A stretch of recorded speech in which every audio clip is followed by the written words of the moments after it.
You don't exist. Take a perk and a talk of that shit. Money swallowed like sis. Did it perfect in the kid. Got a billion who sang on my head. Look at better put on the road I just spent. I know we got $1 million. The devil that shit ain't not cheap again. Hello and welcome back, fellow anime lovers, to MangaMuse. I am delighted to have you join us once again in the world of fanfiction and fantasy. This is the second part of What If Naruto Joined Star Wars? Special note, this fanfic is written in a masterpiece of NeonZangetsu on FANFICTIONnet. Do check and support the author too. Now smash the like, share and subscribe button for more. Also press the bell icon so that you never miss such great parts. Thanks for the introduction. Now let's dive into the world. In the cockpit, Rick Oli was directing the transport toward a large yellowish planet that was steadily filling up the viewport as they approached its surface. The Jedi and Captain Panaka stood behind him, peering over his shoulder at the ground maps he had punched up on the monitors. Tatooine, obiwankenobi confirmed, speaking to no one in particular. Rick Oli pointed to one of the maps on the scopes. There's a settlement that looks like it should have what we need. A spaceport, it looks like. Sparring. He glanced up at the Jedi. Land near the city's outskirts, Qui-Gon Jinn ordered. We don't want to attract attention. The pilot nodded and began to guide the transport in. It took only moments to direct it down through the planet's atmosphere to a patch of desert just in sight of the city. The Nubian landed in a swirl of dust, settling comfortably in place atop its landing struts, perching on the arid soil like an ancient bird of prey. In the distance, Sparring glimmered faintly through the shimmer of the midday heat. Qui-Gon sent his protege to uncouple the hyperdrive and Captain Panaka to advise the Queen of their landing. He was settled on going into the spaceport alone as soon as he left the cockpit to find other clothing, and in doing so, happened upon Jar Jar Binks, the Queen's handmaiden Padme, and the little R2 unit they had to thank for their escape, R2-D2. He slowed, considering the possibility that going into the city alone would make him more noticeable. Jar Jar, he said finally, get ready, you're going with me. The droid is well. He continued on without looking back. The Gungan stared after him in disbelief, then in horror. By the time he regained his wits, the Jedi was out of view. Wailing in dismay, he chased after him and came upon Obi-Wan in the main cabin hoisting the hyperdrive out of the bowels of the ship. Obi-Wan, sire, he gasped, throwing himself to his knees in front of the younger Jedi. Please, no make me go with Qui-Gon. Obi-Wan was inclined to agree, but knew better than to say so. Once his master made up his mind, that was that. Sorry, but Qui-Gon is right. This is a multinational spaceport, a trading center. You'll make him appear less obvious by going along. His brow furrowed as he turned back to the hyperdrive. I hope, he muttered to himself. Jar Jar climbed to his feet and trudged disconsolately toward R2-D2, his mouth set in a grimace of forbearance. The astromech droid beeped in sympathy, then made a series of encouraging clicks. For what little good it did as the Gungan trudged back around the corner, murmuring all the while, Meza no wanna go. Qui-Gon reappeared, dressed now as a farmer in tunic, leggings, and a poncho. He walked past them to where Obi-Wan was studying the hyperdrive. What have you found? Obi-Wan's young face clouded. The generator is shot. We'll need a new one. I thought as much. The Jedi Master knelt next to his protege. Well, we can't risk communication with Coruscant this far out on the edge of the galaxy. It might be intercepted and our position revealed.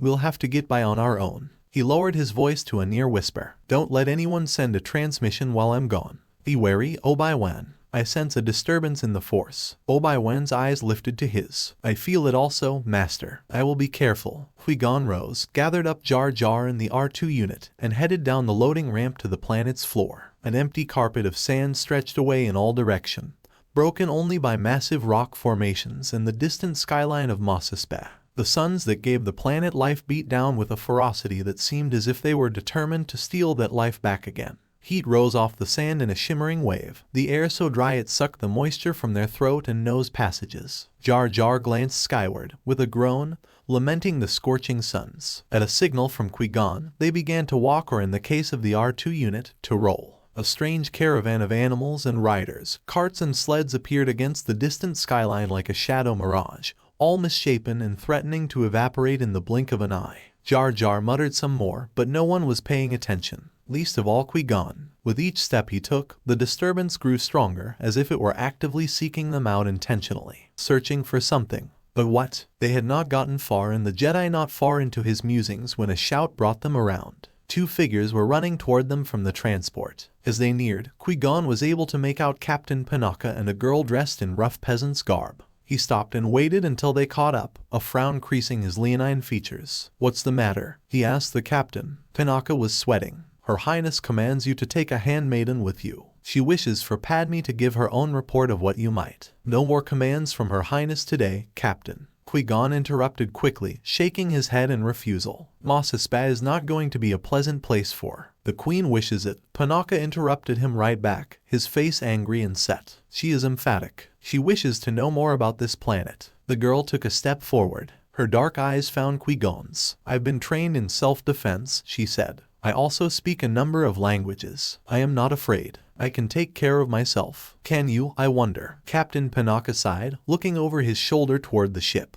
"Don't make me go back and tell her you refuse." Qui-Gon hesitated, prepared to do exactly that. Then he looked at Padme again, saw the strength in her eyes, and changed his mind. She might be useful. Traveling with a girl, they might suggest a family in transit and present a less aggressive look. He nodded. "I don't have time to argue the matter, Captain. I still think this is a bad idea, but she may come." He gave Padme a stern look of warning. "Stay close to me." He started away again, the others trailing. Captain Panaka stood watching with undisguised relief as the strange little procession of Jedi Master, Handmaiden, Gungan, and astromech droid moved off into the sweltering landscape toward Mos Espa. He did his level best to remind himself that everything was perfectly alright. Nothing could possibly happen to Padme with a Jedi watching over her. That he wasn't making a mortal mistake by allowing her to venture out into the scorching sands of the Tatooine. Still, he couldn't quite shake the feeling that something was about to go terribly, horribly wrong. And that rising sound of a jetpack in the distance was probably just his imagination. Right, back in the present, Naruto heard it, saw it. Naruto stood still as a god, his eyes tracking something unseen.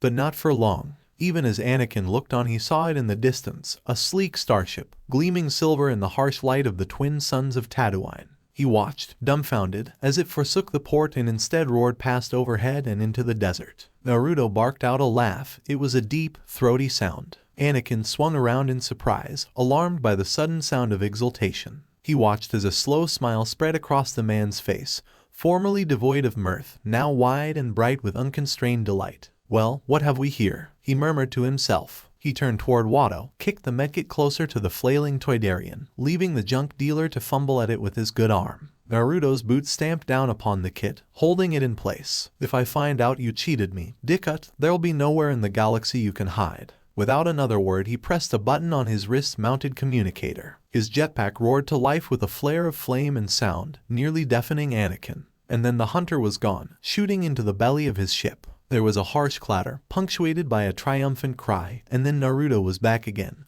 bearing what looked like a set of macro binoculars. He trained them in the direction the ship had gone, his smile growing with every second. Abruptly he closed them down, leaving Anakin to wonder, alongside his mother, exactly what he'd seen out there.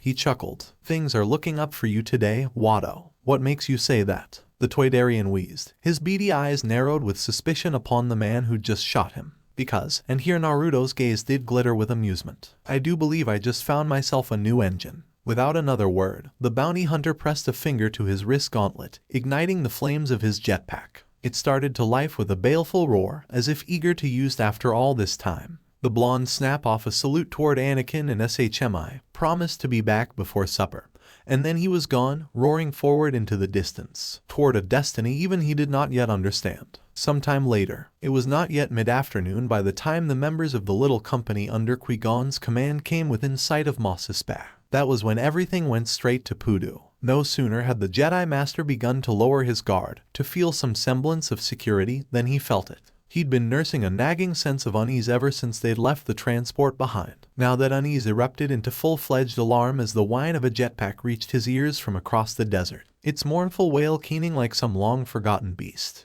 The Force screamed a warning, and not a moment too soon. "Twang, down," he cried, shoving Padme and Jar Jar to the dusty streets a split second before blaster fire erupted overhead. The shots went wide, spraying harmlessly aside when they could have easily struck the pair down. The warning shot fired, the Jedi Master turned and reached for his lightsaber as a black blur streaked past over their heads, ready to and willing to do battle with this unseen foe. Thesium. With a fierce electronic growl, the energy shaft surged forth, as if eager to be free after all this time. Qui-Gon swung the blazing blade of jade once, then reversed the stroke, deflecting their assailant's second shot with ease and grace bespoken of decades of training, sending the bolt screaming off into the desert afternoon. Before their pursuer could circle back and finish them off, he reached out with the Force, seeking to wrest them down to the ground. It was like trying to move a mountain. Qui-Gon balked. Only one man had been able to resist the Force like that. Only. Twang. Their attacker fired off another shot in recompense for his temerity, breaking Qui-Gon's concentration and searing an angry red line mere millimeters from the Jedi's cheek. Flighty fingers of fear raced up and down his spine, a fear that was quickly quelled as the Jedi pivoted to ward off another blaster bolt. Above you, Padme pointed into the blazing suns. Qui-Gon squinted into the blinding haze and nearly lost an eye for it as a hail of blaster fire peppered at his feet. Much to his chagrin, Qui-Gon caught sight of their attacker, a man in menacing Mandalorian armor,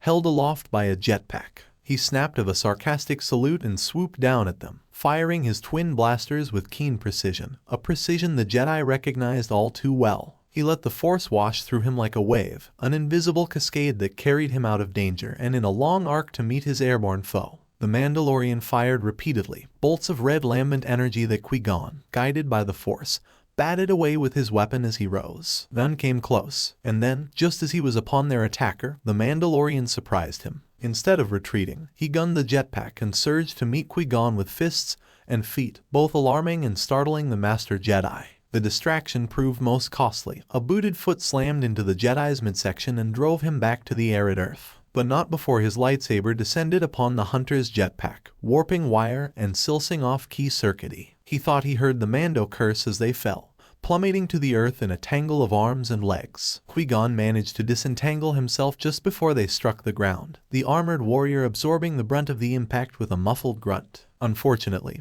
their impact also knocked the lightsaber free from the Jedi's grip, sending the hilt rolling across the sands. Hard check. The Mandalorian cursed and took that opportunity to headbutt Qui-Gon in the face. A jarring headbutt, but it also scrambled the man's HUD and bought the Jedi precious time to find his footing and distance as well as recover his lightsaber. The Mandalorian rose more slowly, refusing to spare so much as even a passing glance at the ruined remnants of his jetpack. He rolled his shoulders and sheathed his blasters, sliding them into their holsters at his hip. Silence reigned as the two men circled one another, searching for any sign of an opening, ready to pounce upon the slightest weakness. Despite his momentary victory, Qui-Gon knew this battle was far from won. Whomever his attacker was, they were well trained. Not only that, but out here in the desert with Padme and Jar Jar to protect, he was forced into fighting a defensive battle on two fronts with no cover afforded for his friends. This did not bode well. Well now, the Mandalorian chortled bleakly, his voice distorted both by distance and the T-shaped visor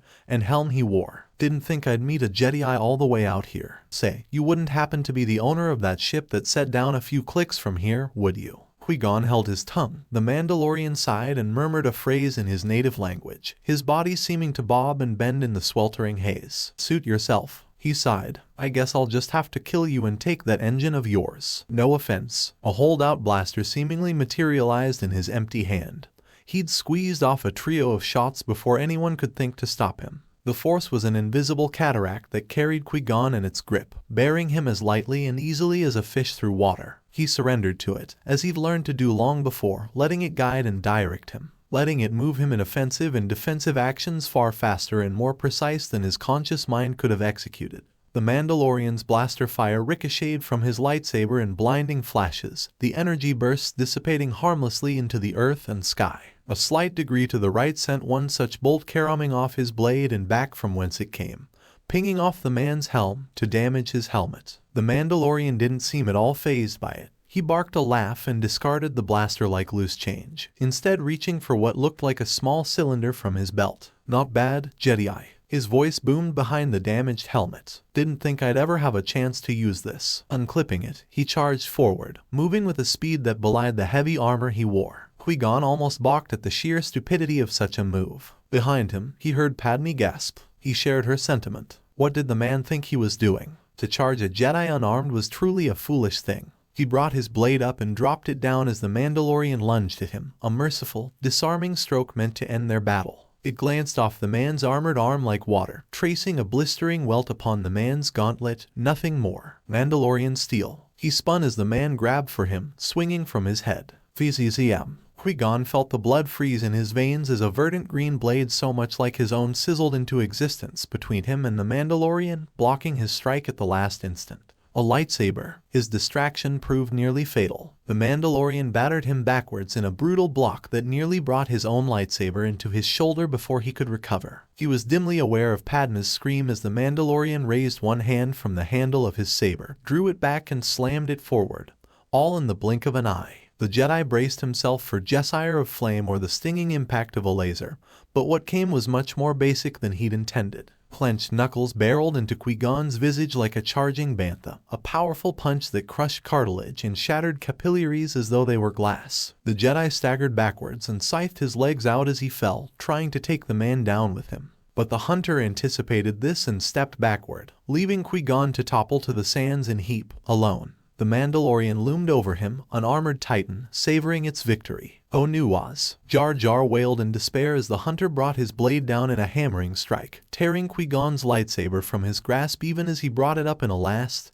desperate parry from the ground. He reached for the fallen weapon, but the Mandalorian was more agile, planting a booted foot down upon the blade, and the other upon the master's chest. "You lose." He spun the blade once overhead and brought it crashing down, intent upon the kill. "Weehoo!" R2-D2 squealed loudly, momentarily capturing the hunter's attention, just for a moment. It was enough. Twang! A blaster bolt struck the Mandalorian dead center in the helmet, shattering his visor and snapping his head backwards. It was a kill shot, erupting out the back of the man's head with a bolt of lambent energy. The boot upon Qui-Gon's chest went slack alongside the rest of him, slowly teetering backwards. The aging master pushed the booted heel off his chest, began to rise, and the hunter stomped down. Hard. Qui-Gon groaned as he was forced back to the ground, stars whole planets speckling before his vision. Through the black haze he was dimly aware of his attacker's face, now made visible through the shattered helmet. Those blue eyes narrowed in agitation as he turned to face his surprise attacker. "Not bad, Siorika." He cracked his neck, popping a few joints. "You almost had me there." Qui-Gon craned his neck, searching for his savior. Padme stood only a few meters away, determined and unflinching, clutching the hunter's discarded holdout blaster in her left hand.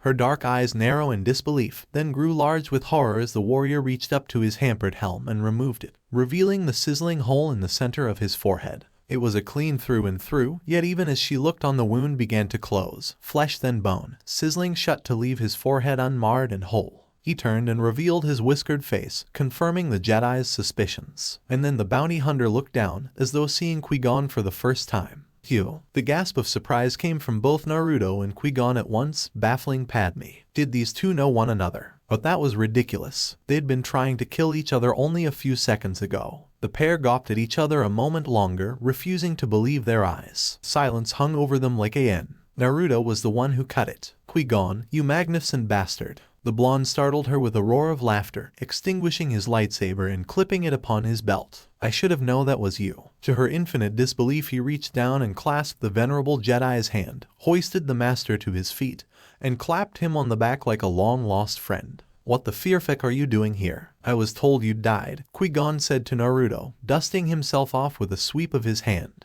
"I nearly did," Naruto replied, a wry smile tugging at his whiskered cheeks. "How is it you're here?" "Long story," the blonde answered. "What about you?" "Also a long story, I'm afraid." "Well, I'm stuck on this dust ball at the moment, so I've got nothing but time. Unfortunately, that is something I lack." Naruto made a face. "All right, if you're gonna be stingy about it." Padme cleared her throat. "Excuse me, Master Jedi, but just how do you know this man?" Much to Naruto's delight, the Jedi Master actually blanched. The blonde took a perverse pleasure in the man's look of discomfort. It was extraordinarily rare to see a Jedi so distressed. He took one glance at Padme, then Jar Jar, followed by R2-D2, his ear-splitting grin growing with each passing second. "You didn't tell anyone, did you?" Qui-Gon sighed. His leonine features twisted in resignation as he drew the bounty hunter aside. His voice was barely a whisper. "No, and I'd very much appreciate it if you kept that between us." "Oh?" Naruto arched an eyebrow. "That depends." "Depends on what? Just how much are you willing to pay?" Some hours later, the suns had begun to set upon Tatooine.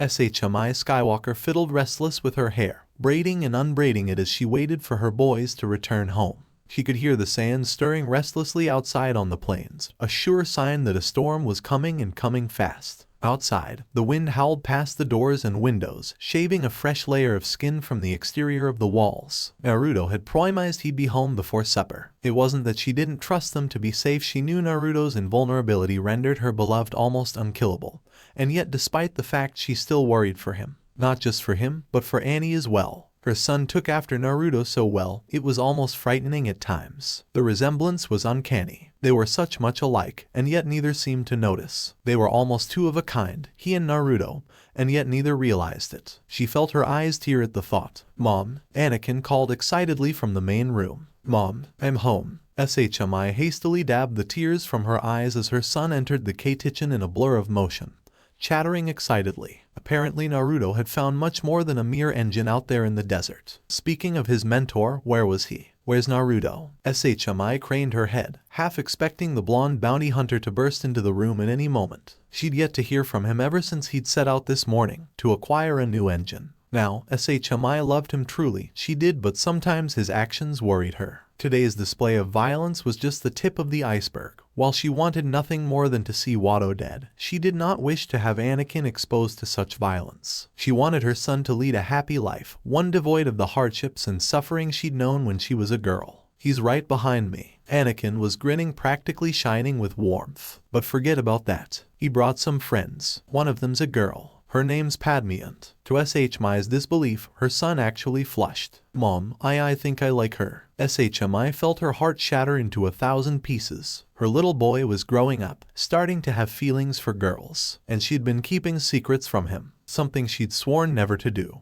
And yet she'd done this anyway, more out of a desire to shield him than anything else, leaving him in the dark all this while. She felt her feelings tear inside her breast. Unbidden, she drew her son into her arms. "Oh, Annie." Anakin blinked. "What's wrong, Mom? I need to talk to you about Naruto."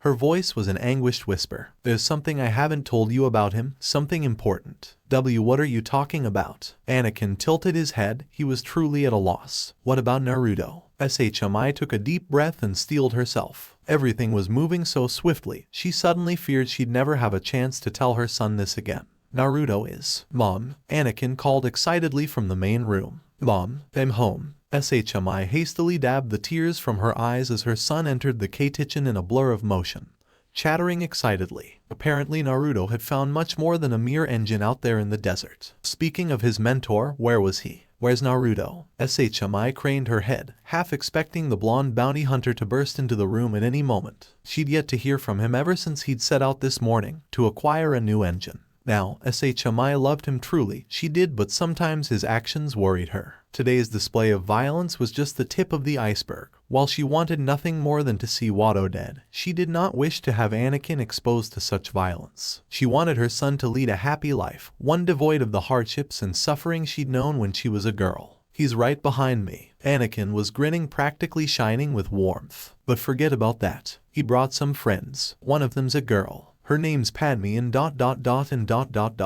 Shmi's disbelief, her son actually flushed. "Mom, I think I like her." Shmi felt her heart shatter into 1,000 pieces. Her little boy was growing up, starting to have feelings for girls, and she'd been keeping secrets from him, something she'd sworn never to do. And yet she'd done this anyway, more out of a desire to shield him than anything else, leaving him in the dark all this while. She felt her feelings tear inside her breast. Fear, anxiety, longing, hope. Unbidden, she drew her son into her arms as softly as she dared. "Oh, Annie." Anakin blinked. "What's wrong, Mom? I need to talk to you about Naruto." Her voice was an anguished whisper. "There's something I haven't told you about him, something important." What are you talking about?" Anakin tilted his head. He was truly at a loss. "What about Naruto?" Shmi took a deep breath and steeled herself. Everything was moving so swiftly, she suddenly feared she'd never have a chance to tell her son this again. "Naruto is your father." Both Anakin and Shimi startled in surprise as the blonde bounty hunter barged into the room, grinning from ear to ear. Naruto blinked, glanced from the baffled boy to his mortified mother, then back again. There was a silence as he scratched at the back of his head. Aren't I? Before the former could think to reply, the latter balked, recognizing the telltale burns of a lightsaber etched into her beloved's armor alongside the shattered state of his visor and helm cradled under an arm. He looked as though he'd just emerged from a bar-room brawl, and his weathered smile only confirmed her suspicions. Then his words sank in. SHMI gawped like a fish out of water. You knew, I guessed, Naruto admitted with a rueful smile. Honestly, SHMI, you think I didn't notice the resemblance? He reached down to muss Anakin's hair with an overlarge hand, drawing a blink from the boy.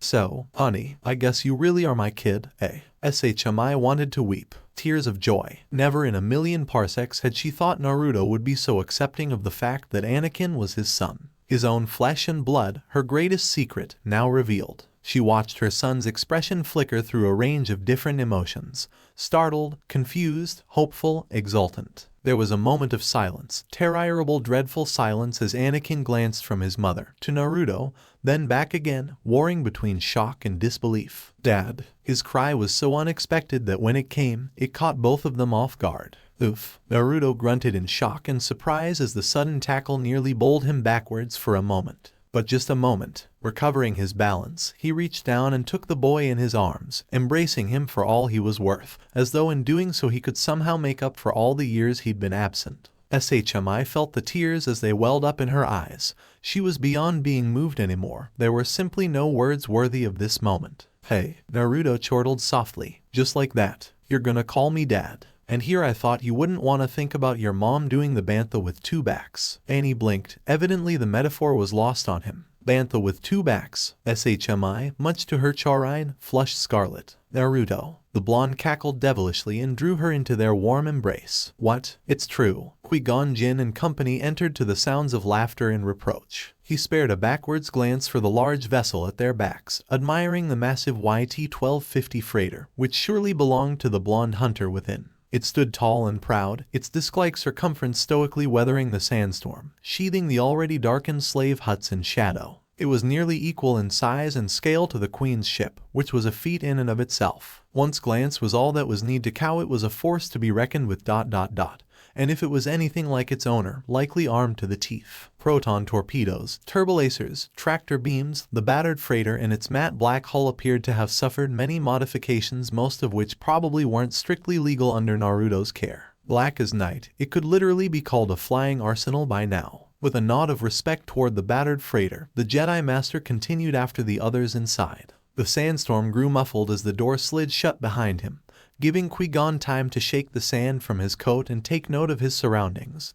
Humble though they were, adobe walls, whitewashed and scrubbed, glimmered softly in a mix of storm-clouded sunlight admitted through small, arched windows and a diffuse electric glow ceiling fixtures. They stood in the main room, a smallish space dominated by a table and chairs. A kitchen occupied one wall and a workspace another. Opening led to smaller nooks and sleeping rooms, from which he could hear Anakin and Naruto chattering excitedly. Those two, did they realize they were related? He wondered. The resemblance was almost uncanny, impossible to miss. Outside, the wind howled past the doors and windows and echoed his thoughts, shaving a fresh layer of skin from the exterior of the walls. Jar Jar Binks looked around with a mix of curiosity and relief. "'Tis cozy," he murmured. Anakin's mother entered from a work area off to one side, brushing her hands on her dress, the faintest smile pulling at her lips. Despite himself, Qui-Gon blinked. She was a woman who appeared to be in her 20s, but one look at her eyes and in the Force suggested she was actually much older, somewhere in her mid to late 30s. Her long brown hair lay tied back from her smooth face.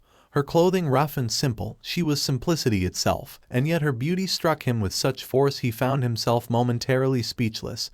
He could feel Naruto's presence within her. And she was with child. He could see the tiny life within her stomach through the Force, barely more than a few collection of cells at present, but present nonetheless. She probably wasn't even aware of it, and likely wouldn't be for yet another few weeks or so. Questions plagued Qui-Gon. Whether her relationship with Naruto had done something to slow her aging, he knew not, but doubtlessly whatever it was that tethered him here had something to do with this woman. "Oh my," she exclaimed softly, glancing from face to face. Annie said we had company, but... Easy, Sarika. Naruto stepped up behind his wife and laid a reassuring hand on her shoulder, calming SHMI. Qui-Gon didn't need the Force to see that they were a bonded pair, but he dipped into it anyway, and nearly staggered from what he found there. He could feel the love they shared for one another, bleeding into the Force, an emotion so powerful it was almost tangible. There were no secrets between these two, and yet, when he tried to pry, when he sought to look deeper into the blonde's mind, he had the succinct feeling he was the one being watched. "That's deep enough, Jedi." Qui-Gon froze. Great crimson eyes hung before him in the blackness. The others had vanished gone, leaving the Jedi Master hanging somewhere that was both the Force ... and not the Force. Those baleful orbs regarded him in silence for a moment longer before he felt it. Movement. The ground shuddered beneath his feet as the beast pawed forward, leaving Qui-Gon Jinn face to face with a beast that could only be described as a giant fox, looming over him as if he were an ant before a giant. It was massive, an old, ancient, eldritch presence older than even Master Yoda himself. I have suffered only one visitor before you since coming here. It rumbled. A young woman who claimed my host as her mate and has since borne him a son. You are not her, nor are you my host's progeny. I suggest you explain yourself, mortal. Quickly, row upon row of sharp, glistening teeth shone in the gloom, showering Qui-Gon with warm, fetid breath. It would be such a shame were I to make you a smear upon the ground. Qui-Gon steeled himself. He was all too aware that this entity could squash him with a mere thought. The air around this beast was saturated with power. It was a wellspring of emotion and power in the Force. No, a wellspring didn't seem appropriate. A torrent, a tidal wave would perhaps be a better word to describe the power he felt, the energy surging around them. Who are you? He asked. I. The Kitsune laughed. It was a deep, throaty sound. You violated the sanctity of my host's mind without even an inkling of who I am. The beast drew itself up on its hind paws, glowering down upon the aging Jedi Master. I am the Kyuubi no Yoko. Once, I laid waste to the land known as the Elemental Nations, then quivered in fear of me. Women and children wept. I was mighty. I was feared. Just as quickly as the outburst had come, so too did the almighty fox seem to deflate. Now I am merely an impotent colossus along for the ride. You, however, I sense you do not have the luxury of time as I do. Its snout crinkled in an old frown. Such a shame. You mortals are so fragile, even in this universe. This universe. Qui-Gon frowned. What nonsense is this? Foolish human. Another laugh, another gust of bloody breath. Do you think your universe, your all-abiding force, was the only one out there? There are countless others, each more numerous than the last. But I sense you are not so set in your ways as the rest of your kind. It reached forward, poking him in the chest with a claw. As a reward for your foolhardy courage, allow me to show you a glimpse of what is to come. A cold iciness crept through the Force, pervading his very being and granting him a vision of the future. He bore witness to his own death, struck down by a crimson lightsaber. He watched as war split the galaxy in two and tore everything asunder. He felt pain, terrible pain, as thousands of Jedi were extinguished in the blink of an eye. And at the end of it, a terrifying sight was there to greet him, a man in black armor, a metal monolith forged in the fires of fear and loss and wrath, loosing a bone-shattering cry of "New." His mind reeling, the Jedi Master closed himself off from the visions, severed himself from the strange crimson entity closing in on him. The Force was a tangle of knots and possibilities, countless futures and possibilities, each leading back to the young Mandalorian standing across from him. In that instant, he realized what would happen were Uzumaki Naruto to ever vanish from this universe. Chaos. Somehow, someway, this man's fate held countless others entwined. If his life unraveled, so would the fates of many others, including his own. If Naruto noticed how shaken he'd become, he did little to show it. The Shinobi's gaze held Qui-Gon's for a single, knowing parsec before he began introductions. It took all he had not to balk. Had only a moment passed since his horrific vision? Merely an instant. The thought elicited a small shudder from the Jedi. He would have to consult the council, inform them of what he had seen. Naruto's voice jarred him back to the present. May I introduce Qui-Gon Jinn, Padme, Jar Jar Binks.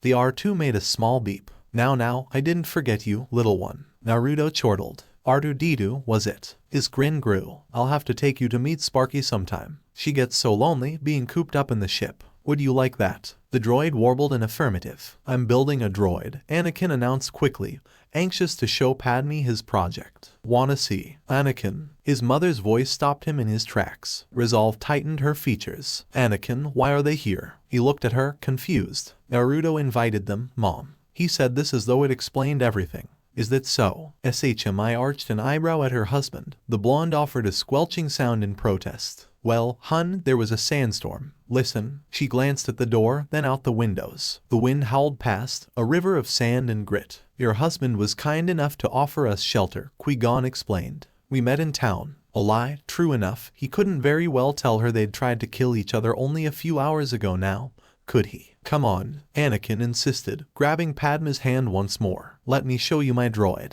He led Padme toward his bedroom, already beginning a detailed explanation of what he was doing. The girl followed without arguing, listening attentively. R2-D2 went with them, beeping in response to the boy's words. Jar Jar stayed where he was, still looking around, appearing to want anyone to tell him what to do. A stern glance and a curt word of dismissal on Naruto's part did just that, sending the Gungan scurrying after Padme and Anakin. Shoo, the Mandalorian ushered the bumbling alien out of the room. And don't touch anything. But Meza shoot you if you don't get out of here. Another growl sent the Gungan on his way with a startled yelp. Scram, that left Qui-Gon. The Jedi Master stood facing the boy's mother and father in awkward silence. Grains of sand beat against the thick glass of the window with a rapid poking sound. For a time, the three said nothing. A deathly pall seemed to hang over the small, empty room. Finally, Naruto spoke. It's not much. Naruto sighed aloud, seemingly reading the Jedi's mind. But hey, it's home, you know. I'm SHMI Skywalker. SHMI found herself following his lead, extending her hand in greeting. Naruto and I are pleased to have you as our guests, assuming that lass of yours doesn't try to shoot me again.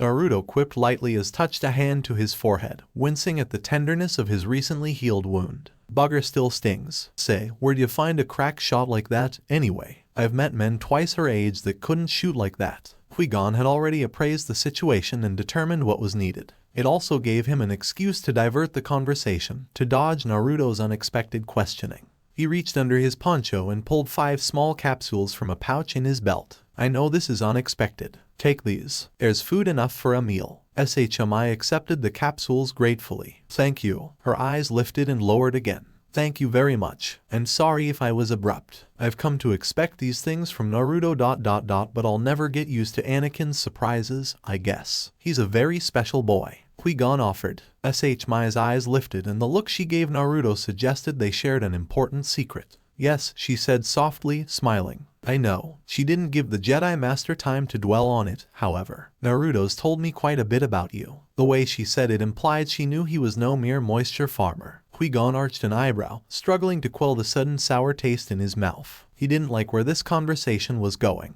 Not too much, I hope. He tried to keep the concern from his expression. Apparently he failed, because SHMI's smile grew another inch. You were right, Naruto. She shook her head in mild amazement. He really does have a terrible sabak face. Qui-Gon blanched, because at that very moment, the blonde's laughter rang through the house. The storm continued through the remainder of the day, engulfing Mossaspat, sand blown in from the desert piling up against the shuttered buildings, forming ramps against doorways and walls, clouding the air, and nigh but shutting out the light. SHMI used the food capsules Qui-Gon had given her to prepare dinner for them, and at some point Naruto offered to lend his lover a hand, as the pair worked on the meal.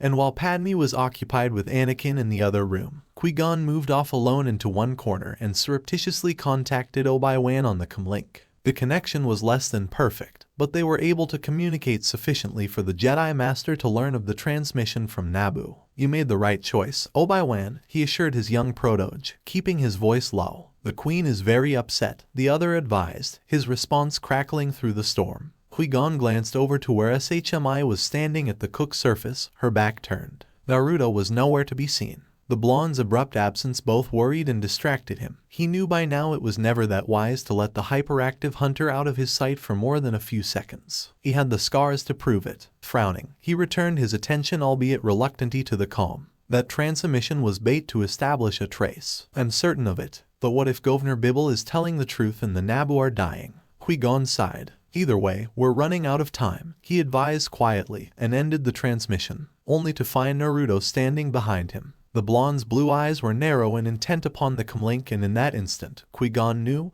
he'd heard every single word. Silence hung between them like a naked blade, unsheathed and deadly. Naruto offered the smallest of sighs, raised a hand to scratch at the back of his head. He made no inquiries about the Queen, nor did he ask about the Trade Federation, nor the sorry state of Naboo. He didn't even accuse Qui-Gon of keeping secrets from him in his own household, though it was well within his rights to do so. Instead, he merely smiled. Time seems to be something we're both running short on, isn't it, old friend? Without another word, he turned and strode back to the kitchen to help prepare dinner, leaving the Jedi Master with his thoughts. They sat down to eat SHMI's dinner a short while after, the storm still howling without, an eerie backdrop of sound against the silence within.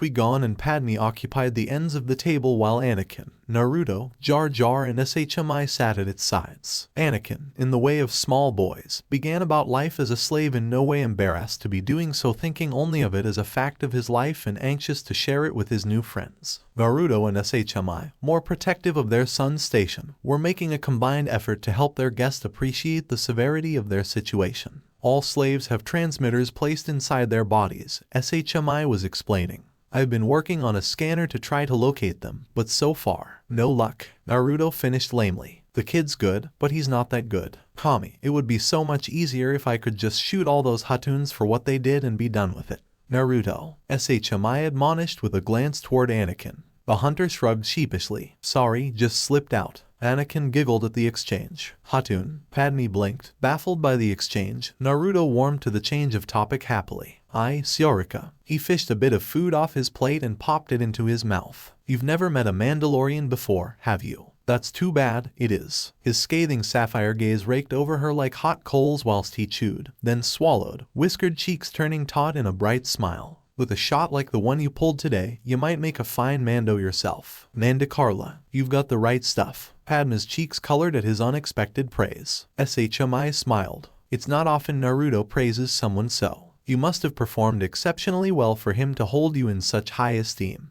The handmaiden darkened further. I'm terribly sorry about that. You didn't kill me, so consider yourself forgiven. Naruto laughed it off, but SHMI frowned. I beg your pardon. She glanced to Qui-Gon for confirmation, but the Jedi seemed lost in his drink, leaving it to the hunter to explain just what Padme had done to earn his respect. By the end of that explanation, his lover's approval had turned to outright dismay. SHMI nearly rose from the table, but his hand upon her shoulder stayed her where she sat. Easy now, love, Naruto shushed in low tone. It was my own fault. I wasn't paying attention when she got the drop on me. Besides, Annie likes her, remember. Anyone who can shoot like that gets a pass in my bingo book. This earned him more than a few stares from Padme and the others, but when the blonde refused to elaborate, their conversation gradually drifted back to the subject of slavery once more. SHMI offered a wan smile when Qui-Gon posed a question about the transmitters. Any attempt to escape, and they blow you up. Anakin finished. Poof. Jar Jar had been slurping contentedly at his soup, listening with half an ear as he devoured the very tasty broth. He overdid it on hearing this, however, making such a loud noise that he stopped conversation altogether at once. All eyes turned on him momentarily. He lowered his head in embarrassment and pretended not to see. Padme looked back at SHMI.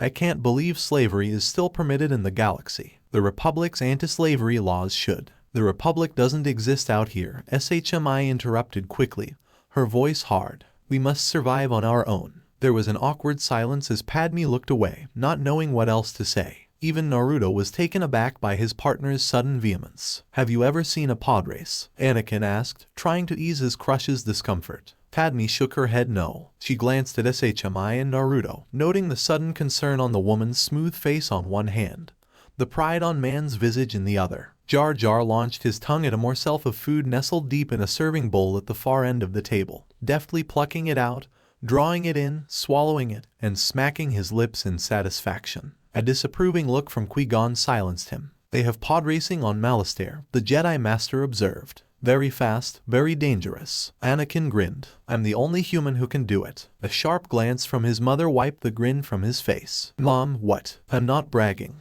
It's true. Watto says he's never heard of a human doing it. And Naruto, Dad, he amended with a glance at the blonde, pursued by a happy flush, can't even do it. Qui-Gon studied him carefully, quietly filing away the fact that Naruto was the boy's father for later. You must have Jedi reflexes if you race pods. Anakin smiled broadly at the compliment. Jar Jar's tongue snaked toward the serving bowl in an effort to snare another morsel, but this time Qui-Gon was waiting. His hand moved swiftly, and in a heartbeat, he had all but secured the Gungan's tongue between his thumb and forefinger. Jar Jar froze, his mouth open, tongue held fast, his eyes wide. Don't do that again, Qui-Gon advised, an edge to his soft voice. Jar Jar tried to say something, but it came out an unintelligible mumble. Qui-Gon released the Gungan's tongue, and it snapped back into place. Jar Jar massaged his build mouth ruefully. Dickut, Naruto murmured softly from the other end of the table, but there was a touch of amusement in his eyes. Anakin's young face lifted to older man's, and his voice was hesitant. I was wondering something.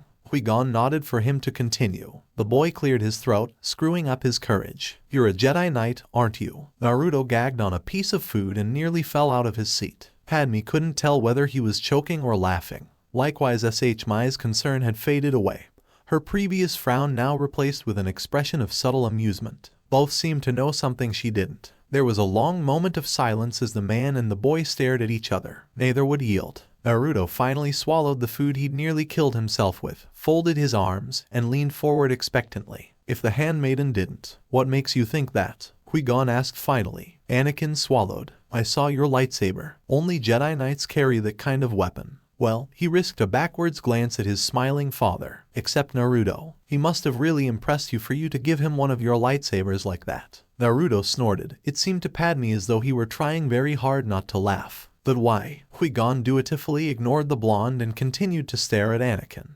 Abruptly, he leaned back slowly in his chair and smiled. "Perhaps I killed a Jedi and stole it from him." Anakin shook his head quickly. "I don't think so. No one can kill a Jedi, except Naruto, and he'd never do that." Qui-Gon's smile faded and a hint of sadness entered his dark eyes. "Jedi cannot be killed, you say?" He seemed to sigh. "I wish that were so. I had a dream that I was a Jedi," the boy said quickly, anxious to talk about it now that the subject had finally been broached. "I came back here and freed all the slaves. I dreamed it just the other night when I was out in the desert." He paused, his young face expectant. "Have you come here to free us?" Everyone else was focused on Anakin, so it was possible that only Padme noticed it. But, at that very instant, Naruto's hands tightened around the edge of the table. She heard him growl something beneath his breath. Somehow, Padme didn't need to speak Manda to understand it was a curse. There was an old pain in the young man's face, a pain she recognized and sympathized with. But why would the mention of slavery evoke such a reaction in him unless ...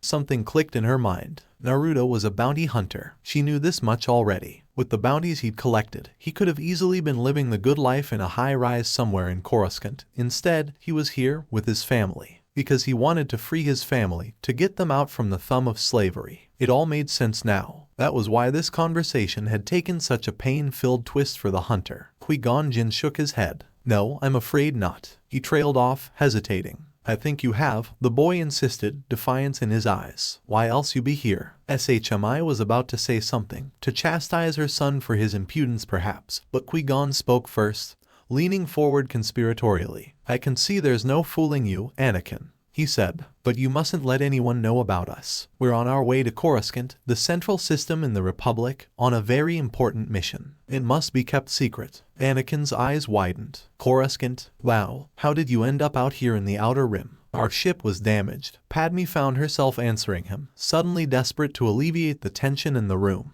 "We're stranded here until we can repair it." She glanced at the hunter seated beside her. "Naruto was kind enough to offer us shelter. I'm sure we can repay his services somehow." Slowly, Naruto's grip relaxed from the table, leaving gouges in the metal. Padme caught a glimmer of his reaction out of the corner of her eye, saw the confusion begin to dawn in his eyes, only to be swiftly swept away by understanding. Stiffly, he straightened from his slouch, as though embarrassed to have been caught in such a position to begin with. He muttered a muted word of thanks beneath his breath, and to her initial dismay, Padme felt her cheeks begin to burn. Hurriedly, she returned his gratitude with a nervous nod. "Sithspit, what's wrong with me?" She already knew the answer. In that moment, with the stress gone from his whiskered visage, the hunter had looked almost handsome. In another life, she might have known. Such thoughts were foolish. Naruto obviously had eyes only for his mate. She'd no desire to intrude. And yet still, she couldn't drive the thought of him from her mind. "Not entirely. I can help." The cry came not from the father, but from his son, anxious to be of service to them. "I can fix anything." Qui-Gon smiled at his enthusiasm. "I believe you can, but our first task, as you know from our visit to Watto's shop, is to acquire the parts we need. Wit Nutton Ta Trade,"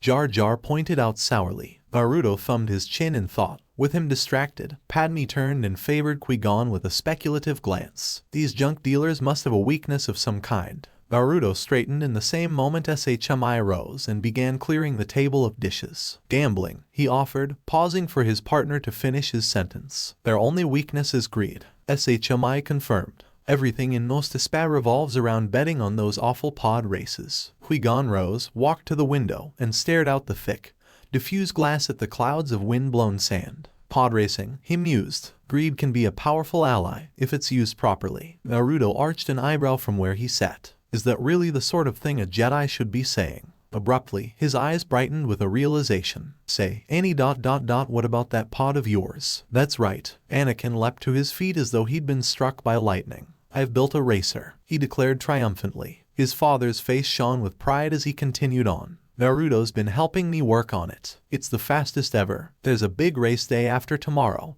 on Buntu Eve. You could enter my pod. It's all but finished. Anakin, settle down, his mother said sharply, cutting him short. Her eyes were bright with concern. Watto won't let you race. Watto doesn't have to know the racer is mine. The boy replied quickly, his mind working through the problem. He turned back to Qui-Gon. You could make him think it was yours, or Naruto's, he amended with all but a quick glance at his progenitor. You could get him to let me pilot it for you. The Jedi Master had caught the look in Mai's eyes. So had Naruto. He met her gaze, silently acknowledged her consternation, and waited patiently for her response. I don't want you to race, Annie, his mother said quietly. She shook her head to emphasize her words, weariness and concern reflected in her eyes. It's awful. I die every time Watto makes you do it. Every time. Then she turned to regard Naruto. The hunter met her gaze with a stoic stare. And you shouldn't encourage him, Naruto. What if something happens? What if he gets hurt this time? All eyes turned toward the Mandalorian. Naruto rolled his shoulders, turned his sapphiric gaze toward his son. Maybe your mother's right. Anakin bit his lip.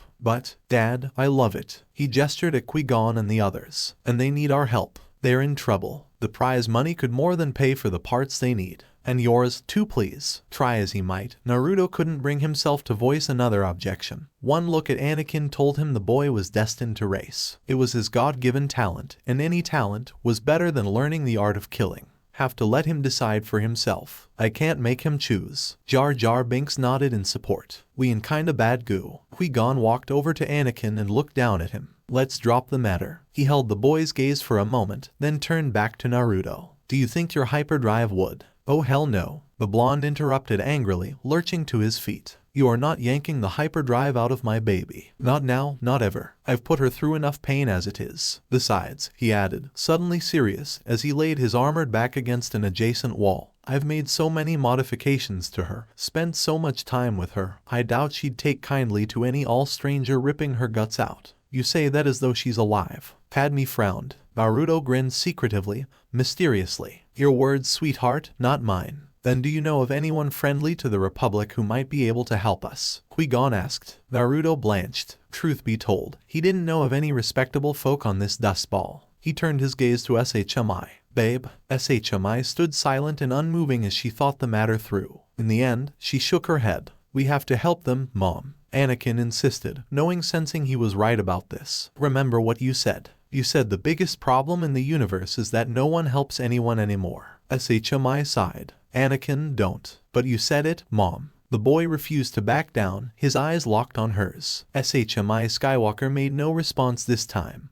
Her brow furrowed, her body still. Naruto stepped up behind her and laid a comforting hand upon her shoulder. She sighed and leaned into her mate, shoulders drooping in distress beneath her unseen burden. I'm sure Qui-Gon doesn't want to put your son in danger, Padme said suddenly, uncomfortable with the confrontation they had brought about between mother and father and son, trying to ease the tension. We will find another way. Shmi looked over at the girl and shook her head slowly. No, Annie's right. There is no other way. She gave Naruto's hand a tight squeeze. I may not like it, but he can help you. She paused, considering. Maybe he was meant to help you. She said it as if coming to a conclusion that had eluded her until now, as if discovering a truth that, while painful, was still obvious. Anakin's face lit up. Is that yes? He clapped his hands in glee. That is a yes. Oya. Naruto laughed, his voice a loud roar in the enclosed space. Let's get started then. We've got work to do. Meanwhile, Tatooine is sparsely populated. Darth Maul informed the brooding hologram that was his master, Darth Sidious. The Hutts rule. The Republic has no presence. If the trace was correct, Master, I will find them quickly and without hindrance. Yellow eyes glimmered with excitement and anticipation in the strange mosaic of his face as he waited impatiently for a response. Move against the Jedi first, Darth Sidious advised softly, his cowled visage betraying nothing, save sheer malevolence, then menace, should you encounter him. You will then have no difficulty taking the Queen back to Naboo, where she will sign the treaty." Darth Maul exhaled sharply. Satisfaction permeated his voice. "At last we will reveal ourselves to the Jedi. At last we will have our revenge. You have been well trained since your last encounter, my young apprentice," Sidious soothed. "The Jedi will be no match for you. Neither will the Menace with what I have given you. It is too late for them to stop us now. Everything is going as planned. The Republic will soon be under our control." Maul inclined his head to disguise the burning desire hid there. "Yes, my master." The hologram winked out without a sound, leaving him alone. In the silence that followed, the Sith apprentice could feel a dark heat rise inside his chest and consume him with a furious pleasure. At long last, the hunter had found his prey. Not just those hated Jedi, but the Menace as well. He would deal with that man first. He would break him, make him suffer. He would have his revenge. Later that evening, in the home of Anakin Skywalker, Qui-Gon Jinn stood silently at the doorway of the boy's bedroom and watched him sleep. His mother and Padme occupied the other bedroom, and Jar Jar Binks was curled up on the kitchen floor in a fetal position, snoring loudly. But Qui-Gon could not sleep. Unconsciousness eluded him, slipping out of his grasp like a slippery eel whenever he sought it. It was this boy. There was something about him. The Jedi Master watched the soft rise and fall of his chest as he lay locked in slumber, unaware of Qui-Gon's presence. The boy was special. He had told us HMI Skywalker and Naruto Uzumaki, and they had both agreed. They knew it, too. They sensed it as he did. Anakin Skywalker was different. Qui-Gon lifted his gaze to a darkened window. The storm had subsided, the wind abated. It was quiet without, the night soft and welcoming in its peace. The gangway of the Konoha lay open, agape, a lone light shining invitingly from within. There was a soft clatter of steel striking steel, reaching his ears. It seemed Naruto couldn't sleep, either. He almost envied the blonde his attachments. They made him strong, lent him power, made him nigh unstoppable in a fight. Perhaps that was why they'd struck up such an unlikely friendship, the two of them. The Jedi Master thought for a moment on his own life, reflected upon the ungodly vision he'd been granted earlier in the afternoon. He knew what they said about him at the council. He was strong, but he dissipated his strength on causes that did not merit his attention. But rules were not created solely to govern behavior. Rules were created to provide a roadmap to understanding. To the Force, was it so wrong for him to bend those rules when his conscience whispered to him that he must? The Jedi folded his arms over his broad chest. The Force was a complex and difficult concept. It was rooted in the balance of all things, and every movement in its flow risked an upsetting of that balance. All Jedi sought to keep the balance in place, to move in concert to its pace and will. But the Force existed on more than one plane, and achieving mastery of its multiple passages was a lifetime's work. Perhaps more. He knew his own weakness, Qui-Gon did. He was too close to the life force when he should have been more attentive to the unifying force. He found himself reaching out to those creatures of the present, to those living in the here and now. He had less regard for the past or the future, though the vision was beginning to change that to the creatures that had or would occupy those times and spaces. It was the life force that bound him, that gave him heart and mind and spirit. So it was that he empathized with Anakin Skywalker in ways that other Jedi would discourage, finding in this boy a promise he could not ignore. Obi-Wan would see the boy and Jar Jar in the same light, useless burdens, pointless projects, unnecessary distractions. Obi-Wan was grounded in the need to focus on the larger picture, on the unifying force. He lacked Qui-Gon's intuitive nature. He lacked his teacher's compassion for and all-consuming interest in all living things. He did not see that same things Qui-Gon saw. Qui-Gon sighed. This was not a criticism, only an observation. Who was to say that either of them was the better for how they interpreted the demands of the Force? But it placed them at odds sometimes, and more often than not it was Obi-Wan's position the Council supported, not Qui-Gon's. It would be that way again, he knew, many times, but this would not deter him from doing what he believed he must. He would know the truth about Anakin Skywalker and his mysterious progenitor. He would discover their place in the Force, both living and unifying. He would learn who these two, the father and the son, were meant to be. Minutes later, he found himself striding up the Konoha's ramp. A soft popping sound greeted his ears, indicative of a fuse being tripped somewhere in the ship. No, you bucket of bolts. Not like that. Another deafening clang rose from the bowels of the Konoha. Evidently, its owner was hard at work again. Qui-Gon almost reconsidered his attempt to search the blonde out, then pressed on, feeling his way through the darkened corridors through the Force. Now that he knew Anakin's father was indeed awake, there were things that needed to be discussed between the two of them. No more, no less. Kami. The blonde's voice bounced off the walls. You're incorrigible, you know that. Another clang. Why don't you see who just snuck inside? The Jedi Master was mildly nonplussed to have been detected so easily, but he consented himself to a slow stride as he passed the mess hall, then the cockpit, climbed down a ladder. He didn't have long to wait. Weo, a black and orange astromech droid and R2 model, if Qui-Gon recalled correctly, came careening around the corner, wailing its distress, appendages bristling with almost every weapon imaginable known to mankind. The demented droid nearly ran headlong into Qui-Gon before he slowed it with the Force, hoisting the little astromech aloft with a flick of his fingers and holding it steady with a thought. Qui-Gon arched an eyebrow at the droid's tenacity. Sparky, is that Qui-Gon I sense? Naruto called from the corridor. The droid bleeped a response. Remarkably, the hunter seemed to understand. Would you kindly lower my little friend? His words crackled from a nearby speaker. She isn't all that fond of heights. Gently, Qui-Gon lowered the droid to the floor. The R2 unit replied with an indignant warble, then wheeled back from whence it came, bleating an angry raspberry as it went. You'll have to forgive Sparky. Naruto's words grew louder as the Jedi Master probed deeper into the bowels of the ship. She's awfully protective of me. Rounding a corner, Qui-Gon found himself face to face with the likeness of large, transparent steel door. Sparky could be seen on the other side, aptly named astromech, consenting to comforting words from her owner. Naruto was indeed there, hunched over a workbench as though a dozen galaxies depended upon whatever he was working on. A flick of his hand and a touch of a keypad opened the door, permitting the Jedi entry. Naruto patted Sparky on her domed head, soothingly, and sent her on her way with a kind word. The astromech droid didn't go very far. She seemed intent to keep an eye on Qui-Gon despite the fact that he wished her master no harm. It seems I underestimated you. One glance at the weapons lining the walls was more than enough for Qui-Gon to confirm his theory. Naruto was as skilled a hunter as he was a gentle father. If you'd wielded some of these weapons against me in our last bout, I might possess more than just a few scars. Planning to lose another lightsaber. Naruto glanced up from his work, favored the Jedi Master with a wry grin, then returned to his task. Curiosity compelled the Jedi Master to glance over the hunter's shoulder to see what he was working upon.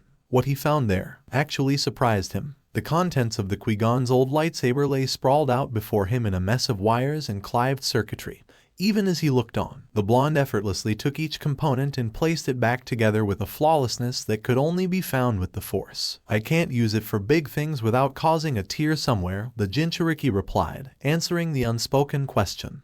But this I can do just fine. Setting the emitter and locking it in place, he thumbed in the activation switch, depressing the trigger with his thumb. There came an eclectic snap hiss and a golden blade brighter than the twin suns of Tatooine burst from the shaft. Naruto gave it a percussory swing, and, having gauged the hilt's weight, shut it down and clipped it to his belt. Impressive, Qui-Gon noted. The new color of the blade was not lost on him. In my order, with your skills and technological expertise, you would be considered a Jedi Sentinel. Sentinel, eh? Naruto laughed. I like the sound of that. It's a shame really, I'm way too attached to my emotions to ever take you up on your offer. But enough about me. He pushed himself off his chair, rising to his full height. What did you want to talk about? The Jedi Master arched an eyebrow, a small smile tugging at his leonine features. What makes you think I came here to talk? Qui-Gon, Naruto laughed. I know you. Why else would you be awake at this god-awful hour? Because you've been a hero to these people. Qui-Gon shot back, unwilling to reveal his true motive for coming here just yet. Not just to them, but to your family. Naruto favored him with a smile,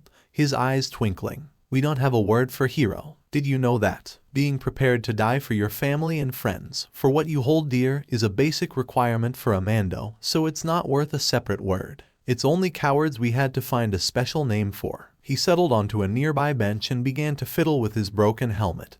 But the Jedi Master could see his heart wasn't in it. Finally, the Shinobi turned Mandalorian laid down his cold visor and turned his attention to Qui-Gon. You want to ask me about Annie? It wasn't a question. Gon nodded, taking a seat beside him. Why do you want to know? Whatever you can tell me. The Jedi replied. It's funny, you know. Naruto laughed, in disbelief. Until a few hours ago, I didn't even know he was my kid. Oh, I'd always suspected something like that, but knowing. He pushed a hand through his matted mop of hair, as though he could somehow find the answer there. That's different, I tell ya. The hunter shook his head, awed. Goddammit, I'm a father. Can you believe that? I wasn't even there when the kid was born. Annie's lived all these years as a slave and the most I've done is visit him. Visit. I haven't been able to set him free. Him or SHMI. His fist slammed into a bulkhead with enough force to leave a sizable dent in the metal. Sparky squealed in protest, head tilting this way and that in audible distress. Naruto blanched. "Sorry, Sparks," he groaned and favored Qui-Gon with a glance. "See, that's the sort of thing I'm talking about. The most I can do is punch or shoot whomever upsets him. That, or scare the piss out of them." He gave the Jedi a forlorn look. "What kind of parent does that make me, when I can't even provide for my boy?" "A good one." "How so?" Qui-Gon tilted his head in answerment. "I'm afraid you'll have to discover the answer for yourself. But for now," he rose from the bench and touched a hand to the hilt of his lightsaber in silent challenge. "I believe I could do with a sparring partner, so long as sleep continues to elude the two of us. What say you?" He turned to leave without so much as a backward glance, leaving it to the blonde to decide. Naruto got up to follow him, and had Qui-Gon seen his face, he would have seen the blonde's frown twist into a beatific grin. True, his upgraded lightsaber could use a test run, and what better way to burn of his stress than to spar with its former owner? "You're on, old-timer." Later that night, Naruto had the dreams again. This time, however, they were different. He did not see Konan or Teuya. He didn't even see Sakura. Instead, he found himself granted a glimpse of the future, a day in which he was fighting for his very life. He was in peril. That much swiftly became clear as he beheld himself, aged nearly 23 years to the day, clad in full armor, fighting for his life against a young man nearly half his age. But something was wrong. His suit, usually so clean and polished, was faded and worn. Multiple scars in the Beskar showed flesh beneath, suggesting they'd been struck so many times that his opponent's lightsaber had actually burned through the iron in places, rendering his defense utterly useless. Sapphire and saffron lightsabers clashed on a burning planet whose name escaped him. His arms were sore and aching, his chakra levels near depleted. Despite this, he fought fast and furiously, utilizing every trick he had ever learned in his career as a shinobi and bounty hunter to stay one step ahead of the owner of that blazing blue blade. And he was losing the fight. Sorrow twisted like a knife in his gut as he struggled to hold his own against this insatiable assailant, unwilling to bring his full might to bear upon his Sith opponent. For this man was Sith. His eyes, once an expressive brown, now blazed a deep and hateful yellow, a sickly shade of saffron that showed just how twisted his mind had become. Rage emanated from him in waves, a fury so fierce,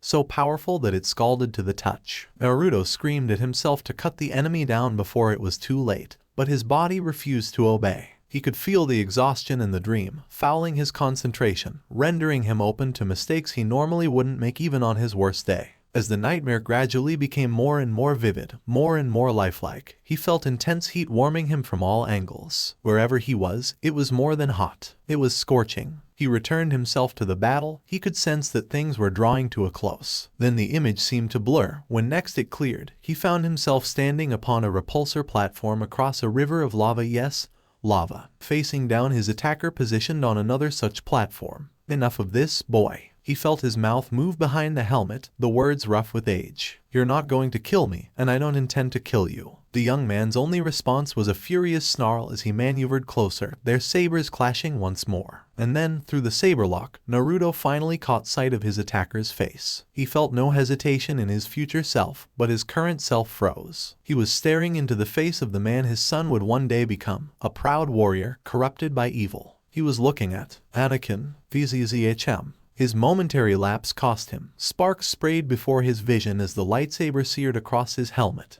The HUD sparked feebly and died. Even here in the dream, he felt pain as the burning blade slashed an angry line across his forehead and cheek before he could bat it away. Black spots speckled his vision. He nearly lost his balance and plunged backward before he righted himself. Their duel continued across the river of lava, a precarious perch with the two of them trapped upon the platform. "I've failed you, son." The words broke his heart as he heard them. "I have failed you." He paused to straighten himself, raising his blade before his visage. "Shimmy would weep if she saw you like this." "Don't you?" Anakin growled then, deep and low in his throat. "Talk about my mother like that. You betrayed her. And what proof do you have of this?" Naruto's future self scoffed at the baseless accusation. His son's strikes had grown sloppy with rage. They were deflected now as easily as an errant thought. "I was always faithful to your mother, Anakin, never doubt that." His mind raged to break free from the dream, or was it a vision, but to no avail. No amount of pain of sorrow could tear him away from the scene playing out before him. "You can't blame me for moving on. Be quiet." Anakin raged at him. "I don't want to hear any more of your lies." Their blades blurred against the lava, colliding then separating, colliding again. Naruto was amazed at himself. In the dream his body moved with a fluid skill he lacked in the here and now. As their battle wore on he did the unthinkable, parrying strikes with one hand. His fencing style gave him a distinct advantage over the brawling, brute force style his child favored. And it showed. The anger that had first drove Vader at the beginning of their duel was slowly destroying him as the battle wore on, leaving his form open to more and more mistakes. Whereas Naruto became more and more resigned, giving himself to the force as exhaustion struggled to claim him, supplanting himself with a strength he daren't call upon. Until now, listen to yourself. The dream Naruto spat as they broke apart, his tone strident. You've allowed this Dark Lord to twist your mind. Shut up, until you've become the very thing. Shut up. I always feared you would be. Shut up. Anakin reached out to silence him with the force and his face twisted with the strain of the effort. It was like trying to strangle a marble statue. Naruto could feel the sheer force behind the effort in his dream as his son, his own flesh and blood, tried to choke the life out of him, and it broke his heart. He felt the force gather in his body as he reached out, pinching his son's windpipe, denying him air just for an instant. Vader faltered as the air left his lungs, as his face began to purple, as veins imploded in his eyes. He couldn't do it. Naruto let go of the force and let Anakin topple back to the platform, even as the energy urged him to finish what he started. He couldn't do it. He could not end his own son. I hate you, Anakin roared, swinging wildly with his saber. I should have known you were plotting to take Padme from me. Wake up, Annie, Naruto hissed as he parried another strike, resuming their deadly dance of death once more. I did no such thing. You drove her to me with your madness. Sidious is manipulating you. He has been from the very beginning. Can't you see that now? I've had no part in it. You've let your feelings run away with you. You've orchestrated your own downfall. Don't you understand? Sidious is evil. From my point of view, you're the ones who's evil. Naruto spat at him. Well then, you are lost. I said shut up. Anakin lunged at him then, but apparently this aged Naruto knew better than to take the bait. Naruto watched his future self step backwards and fly to safety, the thrusters of his jetpack carrying him clear of his son's lightsaber with the last of its fuel, freeing him from the restrictive confines of the repulsor's platform and carrying him to the rocky shore. He alighted heavily upon the bank, ripped the helmet from his head, and turned to face his progeny, exposing a sweat-slicked visage to the world, his now bearded face twisting in a grimace of fresh pain against the scar marring his visage. It's over, son, he declared, shouting down at Anakin. I have the high ground. Anakin, no. Darth Vader glowered up at him, eyes blazing against the lava's glow. You underestimate my power, old man. With impending horror, Naruto realized what his only son was about to do. It was a mistake he'd made many a time in his youth, letting the anger get the better of him. He watched his stance slip, muscles tense in preparation of a monumental leap. Straight at him. Annie, his voice broke on the word, knowing full well the foolish mistake his son was about to make. Don't try it. Too late. Vader gave a leaping lunge, his lightsaber flaring an unholy red in the lava glow. And then Naruto woke with a start. Heart hammering, he struggled upright, gasping for breath. Cold sweat slicked his body, leaving him damp. Dreams again. The blonde turned his head, momentarily alarmed to find himself inside his bunk aboard the Konoha, the covers a tangled mess around their feet. There, wait. That surprise became a pleasant one once he realized Skywalker was laying there beside him, her legs tangled in his, her youthful face peering up at him with an understanding he didn't deserve. She'd exchanged her day clothes for a simple white shift, one that left all her curves tantalizingly accentuated, one that also left little to his imagination. Her hair had since been freed from the bun she'd worn earlier this morning, freeing her auburn tresses to cascade down her back and frame at her face in a tide of dark brown, tempting him with her scent. Naruto blinked, struggling to recall how he'd got here. He vaguely recalled returning here after sparring with Qui-Gon, but the rest remained a blur. He must have fallen asleep at some point, waking to find that she was here beside him, that she'd left the hut and snuck aboard just to see him was almost enough to banish these old fears of his. Almost, but not quite. Something like that, he admitted, touching a hand to his face, absently feeling where the scar should have been. Already, the memories of the dream was fading. There were so many questions. Why had Anakin gone dark? Who was Sidious? What role did Padme have to play in all of this? How had he been able to use the Force in his dream? And why did he suddenly have the terrible feeling he was going to lose the only woman in this universe he'd ever truly loved? He gazed at her, as if he could somehow capture this moment in his mind and preserve it there forever. I worry about him, Naruto admitted. Annie, I mean, he's a good kid, don't get me wrong, but the dreams. SHMI didn't say anything as she lay there. She didn't ask him if he wanted to talk about it, didn't pester him for details. Instead, she simply scooted closer and wrapped her arms around him, allowing him to drink in her presence, to bask in her warmth. Naruto shivered at her touch, suddenly aware just how close she was, how little she wore. Not only that, but also how much he loved her. This wonderful, gorgeous, beautiful woman in his arms, the light of his life, mother of his child, and the center of his universe. Naruto sighed and ran his fingers through her hair in slow, circular motions, occupying his mind as best he could. SHMI smiled and turned toward his touch,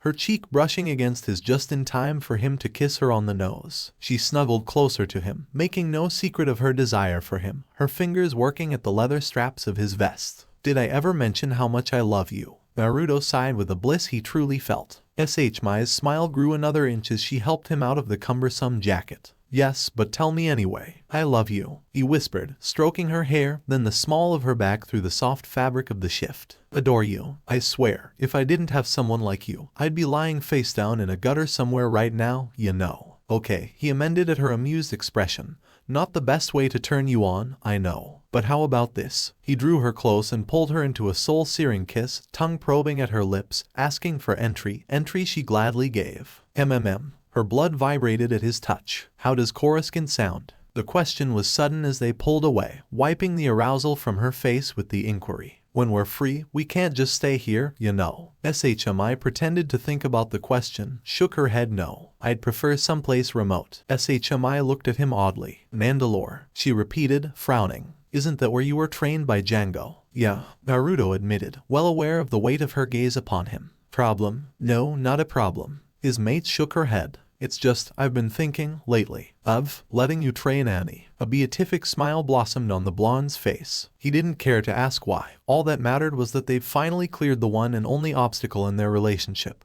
The decision to let Naruto train Anakin as he'd been trained. With that gone, the Jinchuriki felt such joy blossom in his chest that he couldn't help himself. Nor could he be blamed for what he did next. It's official, he decided, thumbing SHMI's chin up to meet his. What is? She purred, her lips brushing his. Nai Cardail Gar Darasium. What does that mean? Naruto smiled and kissed her again. That I fucking love you. She kissed him then, and there were no more words between them that night. Naruto gave no more thought to the eerie vision he'd had, because he was determined to prevent it, no matter the costs. He would not let his son become that monster he'd fought in the dream. He would not allow SHMI to die, either. He would find a way off this planet for them, Watto and Jabba be damned. He would protect them, both of them, even if it cost him his life. As it turned out, Watto was easily swayed. Funny how persuasive a blaster in one's face could be. Wagering their ship as goods, they were able to gain entry to the Bunta race, much to Naruto's chagrin. The blonde did not say it aloud, but Qui-Gon could tell the father had serious reservations about his son's racing. All that seemed to fade away once father and son set to work on the pod. Naruto created a couple of clones to help the job along, and Anakin soon began pestering his father to learn the technique. Finally wearing each other down, father and son laughed and set to work on their pod. Even with the clones, they worked together in such tandem it seemed almost uncanny. While Anakin and his helpers were thus engaged, Qui-Gon mounted the back porch of the Skywalker home, glanced around to make certain he was alone, and switched on the comlink to contact Obi-Wan. His protege answered immediately, anxious for a report, and Qui-Gon filled him in on what was happening. If all goes well, we will have our hyperdrive generator by tomorrow afternoon and be on our way, he concluded. Obi-Wan's silence was telling. What if this plan fails, Master? We could be stuck here for a long time. Qui-Gon Jinn looked out over the squalor of the slave quarters and the roofs of the buildings of Mos Espa beyond, the suns a bright glare overhead. He couldn't help but feel that they'd landed here for a purpose, that the Force itself was trying to tell him something. But what? When nothing came to him, he returned his attention to the comlink. A ship without a power supply will get us nowhere, he answered his apprentice, very much aware of how terse he sounded. We have no choice. He switched off the comlink and tucked it away. And there is something about this boy, he whispered to himself, leaving the thought unfinished. SHMI Skywalker appeared through the back door and moved over to join him. Qui-Gon acknowledged her with a nod. Together they stood watching the activity in the courtyard below, observing father and son as they doggedly worked on the battered podracer. You should be proud of your son, Qui-Gon said after a moment. He gives without any thought of reward. Shmi nodded, a smile flitting over her smooth face. He knows nothing of greed, only dreams. He has special powers. The woman glanced at him warily. Yes, he can see things before they happen. The Jedi Master continued. That's why he has such quick reflexes. It is a Jedi trait. Her eyes were fixed on him, and he did not miss the glimmer of anger that shone there. He deserves better than a slave's life, she said quietly. Qui-Gon kept his gaze directed out at the courtyard. The Force is unusually strong in HM, that much is clear. I believe I already know the answer to this question. But who is his father? There was a long pause, long enough for the Jedi Master to realize he had asked a question she was not prepared to answer. He gave her time and space to deal with the matter, not pressing her, not making it seem as if it were necessary she answer at all. Naruto is Annie's father, she said finally. She shook her head slowly, her eyes distant. But it was strange. I knew I was carrying his son after our first night together. I don't know how else to explain it. I wasn't even pregnant for a full 9 months when I carried him. I gave birth so early, I was afraid he might. She deliberately cut herself off before resuming, her words steely. I raised him. I knew he was going to be special, that he was meant to do great things. From the moment I first held him in my arms. I can't tell you any more than that. I just knew. She laid a hand upon her flat stomach, touching the first stirrings of life within. Just as I know now that I'm with his child again. She smiled, faintly, stroking her stomach. It will be a girl this time, I think. As swiftly as it had come, her joy faded. But Naruto, I know him. He can't bear the thought of me having another child in slavery. And he doesn't have enough money to free the both of us, Annie and I. That makes him desperate. And if he's desperate, he might do something reckless to free us. Something that will get him killed. Her eyes welled with unshed tears. I don't want this child to grow up without a father like Annie almost did. Qui-Gon arched an eyebrow. It shouldn't be possible for her to be aware of the life stirring within her womb, only a few days after its conception. Did Anakin's mother also have some semblance of the Force? And if so, what did that bode for them? They were such a remarkable family, the Skywalkers. Shmi touched his arm then, drawing his eyes to meet hers. Can you help us? Qui-Gon was silent for a long time, thinking. He felt an attachment to Anakin Skywalker he could not explain. In the back of his mind, he sensed he was meant to do something, not just for this boy, but for his family as well, that it was necessary he try. But Jedi were identified within the first 6 months of birth and given over to their training. It was true for him, for Obi-Wan, for everyone he'd ever known or ever heard about. There were no exceptions. Can you help us? He did not know how that was possible, or what if anything he was meant to do. I don't know, he told her, keeping his voice gentle but firm. I didn't come here to free slaves. Had your son been born in the Republic, we would have identified him early, and he might have become a Jedi. And your husband is much the same. They each have the way. I'm not sure what I can do for them. Oya. Naruto's defiant shout reached their ears from the courtyard, demanding attention. Give it a try, Annie. I think we finally got it. Flames exploded from the podracer's afterburners, and a huge roar rose from the Randonulzers, building steadily in pitch until Anakin eased off on the thrusters, then settled back into a throaty rumble. Cheers rose up from Naruto, Padme, and the other spectators, and Anakin waved his hand in response. Shmi Skywalker nodded in resignation, but her face revealed, beneath the mask of acceptance, a glimmer of hope. Oh, Anakin gasped as he cut himself on a sharp piece of metal as he clambered out of the pod, opening a thin slice on his finger. Before he could react, Naruto was there, not hovering over him as a protective parent might, rather admiring him and his stubborn refusal to cry out despite the fact that the tiny cut on his finger must have certainly stung. He reached a large hand down to muss his sandy blonde hair, drawing a sniffle from Annie as he tended to the injury. Attaboy. He chided something else softly in Mandalorian, helping his son from the pod. You really are a trooper, ain't ya? You said so yourself, men don't cry. Anakin bit his lip stubbornly, wincing as Naruto applied some Bacta spray to the wound, cringing as it stung. I did, didn't I? Naruto sighed. Anakin grinned as his father set him down. He still couldn't believe this man was his father. His father. He actually had a father. It all made sense now. Naruto's constant doting on him. Why he constantly came back to Tatooine when he could have easily been anywhere else in the galaxy. It also explained things with his mother. Why they were so incredibly close. By the way, I got a surprise for ya.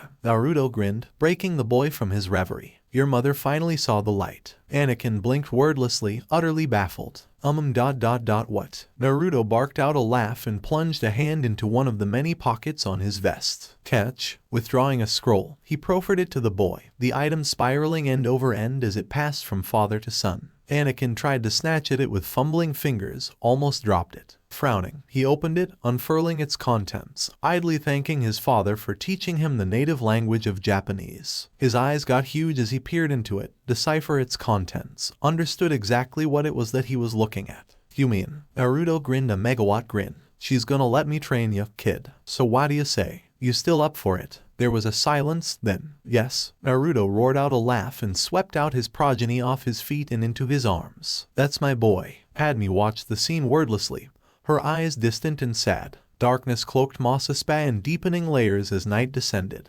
Anakin sat quietly on balcony rail of his back porch while Qui-Gon studied that very same cut on his hand, the one Naruto had treated. Annie was sure it wasn't infected, but it had started bleeding again sometime during the afternoon's prep work on the podracer, and in typical boy fashion, he hadn't even noticed it until now. Anakin gave the injury a cursory glance as the Jedi prepared to clean it, then leaned back to up at the blanket of stars in the night sky. Sit still, Annie, Qui-Gon instructed. The boy barely heard him. There are so many. Do they all have a system of planets? Most of them. Qui-Gon produced a clean piece of cloth. Has anyone been to all of them? Qui-Gon laughed. Not likely. Anakin nodded, still looking up. I want to be the first one then, the first to see them all. Ouch. Qui-Gon wiped a smear of blood from the boy's arm, then applied some antiseptic. There, good as new. Ani, bedtime. SHMI called out from inside in the same moment that Qui-Gon produced a comlink chip and wiped a sample of Anakin's blood onto its surface. The boy leaned forward interestedly, fascinated by what the Jedi Master was up to. What are you doing? The Jedi barely looked up.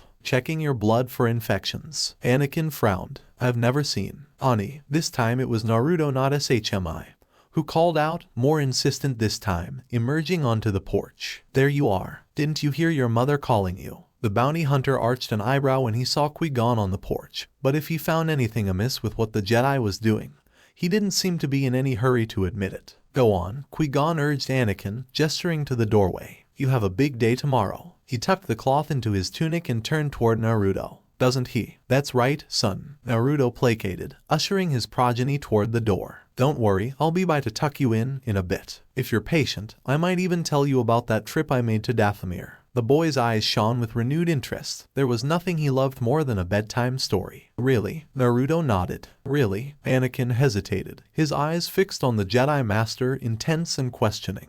Then he turned and darted off into his home. His footsteps were soon lost within the hovel. Qui-Gon waited a moment, making certain Naruto wasn't about to protest, that Anakin had truly gone to bed. Then, and only then, did he turn to face the blonde hunter. He held another comlink in his hand, a backup in case of an emergency. He'd never imagined a need for it, but he was suddenly thankful he'd brought it along regardless. I'd like a sample of your blood as well, if you don't mind, to check for an infection. Naruto's deadpan was barely concealed. Cut the crap, Nervod. You know damn well I don't get sick. What's this really for? From what little Qui-Gon knew of the Mandalorian language, there had just been an implicit declaration of trust on the blonde's part. Naruto had just called him, in no uncertain terms, a brother in arms. The notion was humbling. That the Shinobi trusted him this much staggered him. Unspoken bond had formed between them since the moment they met, and the Jedi had done nothing to question it so far. I wish to run a midi-chlorian test on it. Naruto frowned. You know I can't use the Force in excess without causing chaos. Qui-Gon was suddenly brought to recall the sudden sandstorm. Yesterday afternoon. It had come up out of nowhere, and only shortly after Naruto had attacked their little band. Was that storm a result of Naruto using the Force, or merely a natural phenomenon? One could only wonder. Even so, I would still like to know. Whatever you say, bub. Naruto shrugged and raised a finger to his mouth, bit down. Hard. A droplet of blood leaked between his teeth. Qui-Gon caught in on the chip of the backup comlink. He then slipped the chip with the boy's blood sample into a relay slot in the first comlink, followed by Naruto's in the second, and called Obi-Wan aboard the Queen's transport. Yes, master, his protege responded, despite the lateness of the hour. I'm transmitting a pair of blood samples, Qui-Gon advised, glancing at Naruto guardedly as he spoke. Run a midichlorian test on it. He sent the blood readings through the comlink to Obi-Wan and stood waiting in silence. He could feel the beating of his heart, quick and excited. If he was right about this, Master Obi-Wan interrupted his musings. There must be something wrong with these samples. Qui-Gon took a slow, deep breath and exhaled softly. What do the readings say, Obi-Wan? They say the boy's midi-chlorian count is 20,000. There was a slight quiver in the youth's tone when next he spoke. The man's, Master, it's at least 5 times that amount. The younger Jedi's voice rose an octave in alarm, tightening with surprise and distress. No one has a count that high. Not even Master Yoda. Naruto whistled. I take it that's a good thing. Master, is someone there? Obi-Wan asked. Qui-Gon wasn't listening. No one. Qui-Gon stood staring out into the night, staggered by the immensity of his discovery. Then he let his gaze wander back to the hovel where the boy was sleeping, and stiffened. Shmi Skywalker stood just inside the doorway, staring at him. Their eyes met, and for just an instant it felt to the Jedi Master as if the future had been revealed to him in its entirety. Then Shmi turned away, embarrassed, and disappeared back into her home. Her gaze caught Naruto's and held it, and in her gaze Qui-Gon saw an unspoken demand for the blonde to retire as well. See you in the morning, Nervad. Naruto laughed, clapping him on the arm as he brushed past and stepped indoors. Don't worry, my boy will win this thing. Oya. With that, he stepped across the threshold, wrapped an arm around his wife's waist and allowed himself to be led inside, but not before he got one last word in edgewise. Aliat Orishia Taldan, Nervad. Qui-Gon blinked. Naruto laughed at this confusion. Family is more than blood, my friend. Remember that. And with that he was gone, leaving the Jedi Master alone, silhouetted against the setting suns. Qui-Gon paused a moment, then remembered the open comlink. Good night, Obi-Wan, he said softly, and clicked the transmitter off. The vision he'd had yesterday prickled at him, demanding his attention. He felt a sudden urge to follow Naruto, to reveal to him what he had seen, but something held his tongue at the last instant. It was as if the Force itself prevented him from speaking of what he'd witnessed. There was something about Anakinskywalker and his father, Uzumaki Naruto. Something he was missing. Something incredible. Their massive midi-chlorian counts only lent confirmed these suspicions. Ironically, his mind gravitated back to Naruto's words. Nervad. From what Qui-Gon knew of the Mandalorian language, he'd just been referred to as family, as a friend. A slight smile tugged at his lips as he too stepped inside. Whatever mysteries the Force had in store for him, they could wait until tomorrow. He found his thoughts drifting as he found an empty bed and laid down. All too swiftly sleep came to claim him. Tomorrow, yes, tomorrow. Tomorrow was the day of the race, upon which all their fates hung. And if something somehow went awry, well, Naruto had a contingency plan in store for them. A plan that involved the deaths of notorious gangster Jabba the Hutt and other scum that would undoubtedly put an end to his illustrious bounty hunting career. Qui-Gon sincerely hoped it wouldn't come to that. Naruto's livelihood was one his family relied upon. But one way or another, with or without his help, Anakin and Shmi Skywalker would have their freedom. Who knew what lay in store for them beyond that? Perhaps their paths would diverge. Perhaps not. Either way, tomorrow would change everything. And so the day of the race came. Preparations were made, prayers were mumbled in hushed tones, last-minute checks performed just before dawn by Naruto and R2-D2. By the time morning finally came, everyone was already awake, doing everything in their power to prepare, silently placing all their hopes upon the shoulders of this young boy. A clear, bright, early morning sky promised good weather for the Buntu Eve. It was, Anakin Skywalker thought to himself, a good day to race. A good day indeed. The podracer hung level before him on its antigrav lifts, freshly painted and gleaming in the new day's sunlight. R2-D2 and Sparky, the latter having reluctantly emerged from the Konoha at her master's behest, bustled about with a brush and a can of paint, completing the final detailing of the craft. C-3PO, still missing most of his outer skin, his working parts clearly visible, followed along, pointing out missed patches, giving unsolicited opinions and bits of advice. In the end, the boy found himself drawn to Padme. She was standing apart from the others, seemingly lost in her own thoughts. She seemed almost sad. Anakin took it upon himself to cheer her up. Approaching her slowly, so as not to startle her, he reached up and tugged at her sleeve. Padme blinked in surprise. Looks nice, doesn't it? He gestured, indicating the pod. The handmaiden nodded slowly coming out of her world. You shouldn't be so gloomy. Try smiling more often, he suggested, pulling at his lips with a hand. Like this, see? That did it. The slightest of smiles tugged at her lips. She giggled and turned to face him. Do you think I'll win? He asked, self-consciously. I don't think you'll win. Padme shook her head, her words causing his spirits to win. What she said next sent them soaring. I know you will, because I have faith in you, Annie. Anakin's face flushed. Gee, thanks, Ani. The sharp wheeze of an Pai brought him around to find Naruto riding toward them on the first of two beasts he had commandeered to help haul the podracer to the arena. His father's face was aglow with expectation, and his body as well, clad nearly from head to toe in his full suit of resplendent Mandalorian armor, glittering in the light of the twin suns, helmet tucked beneath an arm. He waved at Anakin as he approached. Caught in the glare of the suns, his son squinted back at him and returned the wave all too eagerly. He didn't need his mysterious sixth sense to tell him his mother was behind him, staring at Naruto as well. He already knew, just as a small, angry part of him also knew that Padme wasn't looking at him anymore. She was gazing at his progenitor with more than a hint of awe on her part. This was what Anakinskywalker wanted to be when he grew up. Not a bounty hunter, nor a Jedi, rather a hero. Someone who commanded not just respect, but fear as well. If you were feared, then no one would ever dare to raise a hand against you. This was the unspoken if unintentional lesson he had learned from his father long ago. No one messed with him. No one dared insult him, not even behind his back. Anyone fool enough to think otherwise found themselves picking their teeth, or whatever passed for them out of the street with broken fingers. Are you ready for this, boy? Naruto slung himself out of the saddle and alighted upon the sands with a practiced ease, his booted feet thudding harshly against the desert floor. Shmi came to greet him with a kiss, one the blonde was equally swift to return. He pulled her close and she leaned into him without resistance, completely and utterly trusting in her husband. Naruto might have a heavy hand when it came to dealing with riffraff, but when it came to his family, he was as gentle as a morning breeze. Are we all set? He asked. Anakin was suddenly reminded of one more reason to win this afternoon.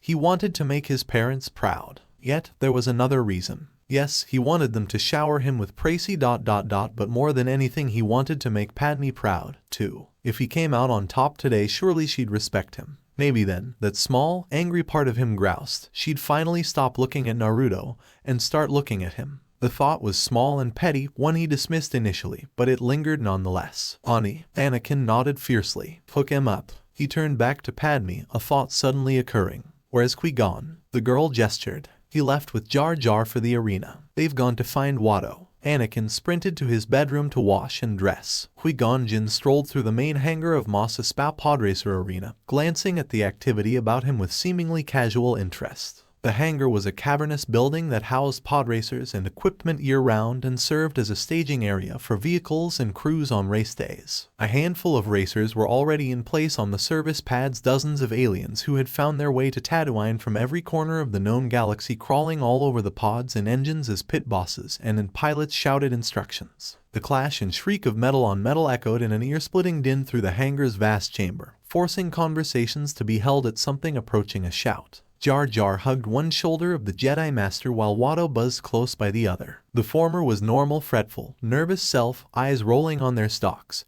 head twisting this way and that with such frantic concern it seemed certain it must twist off soon altogether. Watto flew with blatant disregard for everything but his own conversation, which rambled on and on, covering the same points endlessly. So it must be understood clearly that our bargain is sealed. Outlander, he repeated for at least the third time in the last 10 minutes. His blue-snouted head bobbed with emphasis. I'll want to see your spaceship the moment the race is over. He made no bones about the fact that he believed that gaining lawful possession of the Royal Naboo transport was only a matter of time. He had not once since Qui-Gon had found him at the betting booth suggested otherwise, a fact Qui-Gon was counting on. Over the last few days he'd gained an incredible understanding of just how the Toydarian's mind worked. Watto was motivated by greed, and greed alone held the key to their salvation. He sorely hoped this plan worked itself out, because Naruto's contingency plan involved an astronomical body count. And who could blame him? The blonde had acted honorably in his agreement with Watto over the last 9 years. Only for pudgy alien to cheat him, or so they both believed at perhaps the very last instant by saboting his engine. The bounty hunter was out for blood, and only victory in today's race could possibly quell the bloodbath he had planned for Watto and nearly every other criminal, gangster in Mos Espa. You aren't thinking about reneging on our deal, are you? Watto peered at him with a narrow gaze, mistaking his silence for regret. The Jedi Master demurred with a shrug. Patience, my blue friend. You'll have your winnings before the sun set, and my companions and I will be far away from here. Not if your ship belongs to me, I think. Watto snorted and gave a satisfied laugh. Just as quickly, his sharp eyes fixed on the Jedi. I warn you, no funny business. Qui-Gon kept walking, his gaze directed elsewhere, carefully baiting the hook he had set for the Toydarian. You don't think Anakin will win? Watto flew around in front of him and brought them all to a stop. Wings beating furiously, he motioned to a bright orange racer parked close at hand, its engines heavily modified, so that when the twin energy binders were activated and the engines joined, they formed a distinctive X shape. Sitting to one side of the racer was the Dug who had attacked Jar Jar 2 days earlier, Sebulba, his wide eyes fixed on them, his slender limbs drawn up in a vaguely menacing gesture. A pair of lithesome Twi'leks worked diligently massaging the Dug's neck and shoulders. The Twi'leks were humanoid aliens from the planet Ryloth. They had pointed teeth, smooth blue skin, and twin tentacles that draped gracefully from their hairless heads down their silken backs. Fairy red eyes lifted to Qui-Gon momentarily, interest flicking in their depths. They exchanged a significant glance with one another, an unspoken thought traveling between them. One drew herself up as if to speak. Kipuna, the Dug barked harshly, causing both women to flinch before renewing their ministrations in earnest. The Jedi Master was suddenly reminded of Jedi Knight Aayla Secura. Were she here, she most likely be seething with anger to see her species debased in such a way. Were Naruto here, he'd probably have flayed Sebulba alive for such behavior, with his bare hands. Come to think of it, Aayla had once mentioned meeting Naruto once before. Watto snorted, drawing him from his musings. Don't get me wrong, he announced, shaking his head in an odd cocking motion. I have great faith in the boy. He's a credit to your species. His snaggle-toothed mouth tightened. But Sebulba there is going to win, I think. Oh? Qui-Gon pretended to study the Dug carefully, quelling a very un-Jedi-like urge to strange the Dug via the Force when the alien reared up and slapped one of the Twi'leks on the rear. Why? Because he always wins. The Toydarian broke into a fit of laughter, consumed by his own cleverness. I'm betting heavily on Sebulba. I'll take that bet, Qui-Gon said at once. Watto stopped laughing instantly, jerking away as if scalded by hot oil. What? He shook his head in astonishment. What do you mean? Qui-Gon advanced a step, backing the Toydarian away. I'll wager my new racing pod against. He trailed off thoughtfully, letting Watto hang. Against, say, the boy and his mother. Watto was aghast. A pod for slaves? I don't think so. The blue wings were a blur as he flitted this way and that, head cocked. Well, perhaps. Just one. The mother, maybe. The boy isn't for sale. Qui-Gon frowned. The boy is small. He knew Naruto would never forgive him if he didn't press the advantage here. He can't be worth much. Watto shook his head decisively. For the fastest pod ever built. Watto shook his head again. Both or no bet. They were standing near the front entry to the hangar, and the noise of the crew work had lessened. Beyond, the arena stands rose against the desert sky, a vast, curved complex complete with boxes for the huts, a race announcer's booth, course monitoring equipment, and food stands. Already the stands themselves were beginning to fill, the population of Mos Espa turning out in full force for the events, shops and stalls closed, the city on holiday. Bright streamers and banners flew, and approaching racers flamed with reflection of sunlight and polish. Qui-Gon caught sight of Anakin appearing through the crowds, riding an Eopai with Padme up behind him, towing one of the massive Radon-Ulzer engines. His father followed on a second Eopai, towing the other engine as if it weighed no more than a feather. The Eopis themselves were gangly, long-snouted pack animals with tough, leathery skin and short fur particularly well-suited to resisting the Tatooine desert heat. R2-D2, Sparky and C-3PO trailed the little procession with the pod and SHMI. The Jedi Master deliberately turned to watch their approach, drawing Watto's gaze after his own. The Toydarian's eyes glittered at the sight of the boy and the racer, only to narrow when they saw his progenitor. Naruto was a sight to be seen in his armor, his face hidden from view by the distinctive T-shaped visor of his adopted race. Suddenly and without warning, he turned toward Watto. Qui-Gon could have sworn he'd just heard the Toydarian squeak in fear just then. He looked back at Qui-Gon and gave an anxious snort. No pod's worth 2 slaves ... not by a long shot. 1 slave or nothing. Qui-Gon folded his arms over his chest. The boy, then. Watto huffed and shook his head. Her jerked with tension his deliberation was generating inside his pudgy blue body. No. Then abruptly he reached inside his pocket and produced a small cube, which he tossed from one hand to the other as if it were too hot to hold. We'll let fate decide. Blue, it's the boy. Red, it's the mother, eh? Qui-Gon made no mention of the fact that Watto had already lost the battle. If Annie won the race,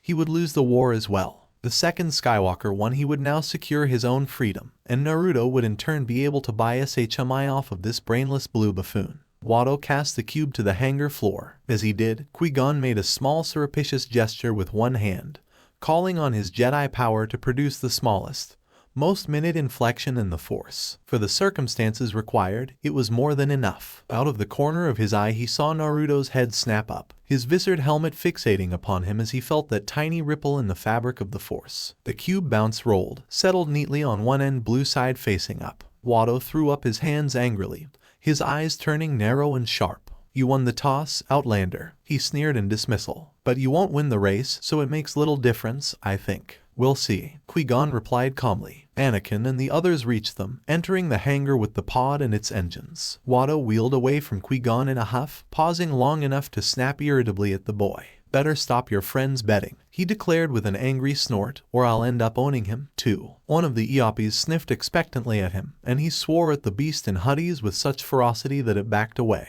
Naruto barked back at him in Manda, and the Toydarian blanched, gave Qui-Gon one withering glance, and flew off into the hangar shadows. "What did he mean by that?" Anakin asked as he slowed the Iapi beside Qui-Gon, glancing after the retreating Toydarian. Qui-Gon shrugged. "I'll tell you later." He daren't say anything more, because Naruto pulled to a stop beside them, eyes boring into his back in an unspoken inquiry. Something told him the blonde would not be so easily dissuaded. But, to his surprise, instead of questioning him, the hunter slung himself out of the saddle and stalked off in the direction of Sebulba. The Dug saw him coming, paused in verbal tirade toward the two Twi'lek women still massaging his shoulders, and levered himself up on his hind legs threateningly. "Dopo mi gusha, pedunky. You feeling lucky, punk?" Naruto growled at the remark and flexed his fingers, never slowing in the slightest. Belatedly, Qui-Gon recognized the crushgaunts or shukorok and manda he wore on either hand. Despite his dislike for the Dug, Qui-Gon cringed. That poor creature had no idea what he'd just gotten himself into. Developed by the Mandalorians, the armored glove used a reactive fabric that exponentially enhanced the natural hand-arm strength of its wearer. Its name was well earned from the wearer's new ability to crush bone,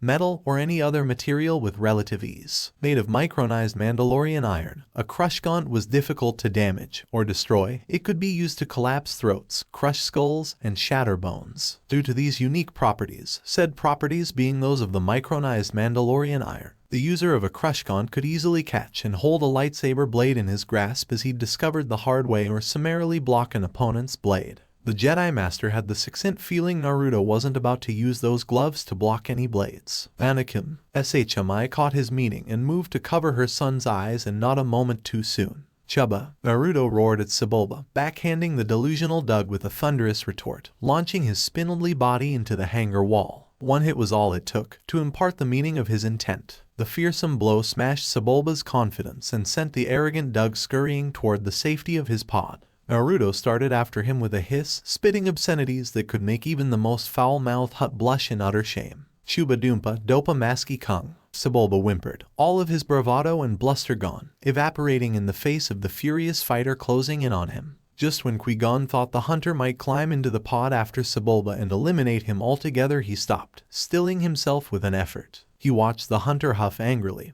his fingers clenching slowly into fists, only to relax again, tightening up just as quickly. He seemed to be on the verge of climbing up after the defiant Dug and strangling the life from him. Qui-Gon wasn't about to intervene. However, it wouldn't do for anyone outside of Anakin's family, especially Watto, to realize he was a Jedi just yet. It was up to Naruto, or not. The Twi'lek twins glanced toward the quivering form of the Dug, hunched down in his cockpit. Then at this menacing Mandalorian who'd taken it upon himself to avail them of their master. Their red eyes narrowed. As one, they seemed to agree on something.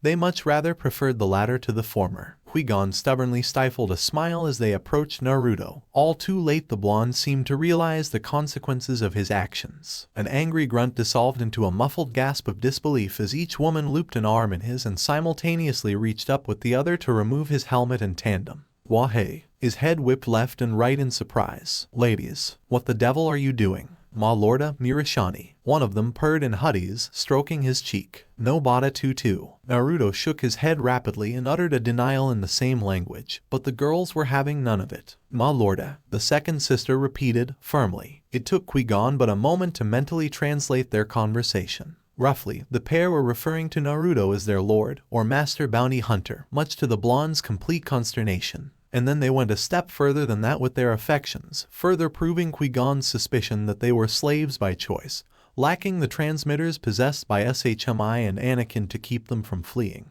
That did not, however, prevent them from doing this. Blue eyes narrowed in confusion, then widened in shock as each placed a soft kiss against his whiskered cheeks. To his credit, the hunter did not blush, not in the slightest. Instead he squirmed, and raised both hands, crossing his fingers in a strange shape. There came a poof of smoke, and suddenly, to Qui-Gon's dismay and Padme's disbelief, there was a second Naruto standing beside the first, an exact duplicate of the original. He promptly set to work at an unspoken command. The clone did, mysteriously swapping places with the original, freeing him from the liaison pair at its own expense. Thus freed, Naruto stumbled back toward the others, snatching his helmet off the floor and donning it before he could be kissed again. The Twi'leks regarded this second Naruto in their arms with some confusion. How could he be both here and standing over there? Eventually they shrugged and turned their attention to the clone. Much to Naruto's relief, SHMI merely arched an eyebrow as her husband returned to her side. If she was at all fazed by the Twi'leks' affections, or this abrupt not to mention unexpected appearance of another Naruto, she did little to show it at all. Slowly, gradually, her gaze slid to the uncomfortable clone trapped by the Twi'lek sisters, then glided back to the original. "Friends of yours?" she asked archly. She seemed almost amused by his discomfort. Now Naruto flushed. "I have got to stop this hero thing," he muttered. "You really should." SHMI agreed wholeheartedly as she uncovered their son's eyes and glanced at the enamored girls. "So, what do you plan to do with them, eh?" Naruto blinked. "I asked, what do you intend to do with these girls now that you've scared their master off?" Naruto was just about to offer up the feeble protest that he hadn't scared Sebulba that badly, but when he turned to look for the despicable Doug, he was nowhere to be found. Anakin snickered softly. His father shot him a scathing glare. "Not you too, Annie." For the first time since Qui-Gon had met him, the hunter seemed to be genuinely at a loss for words,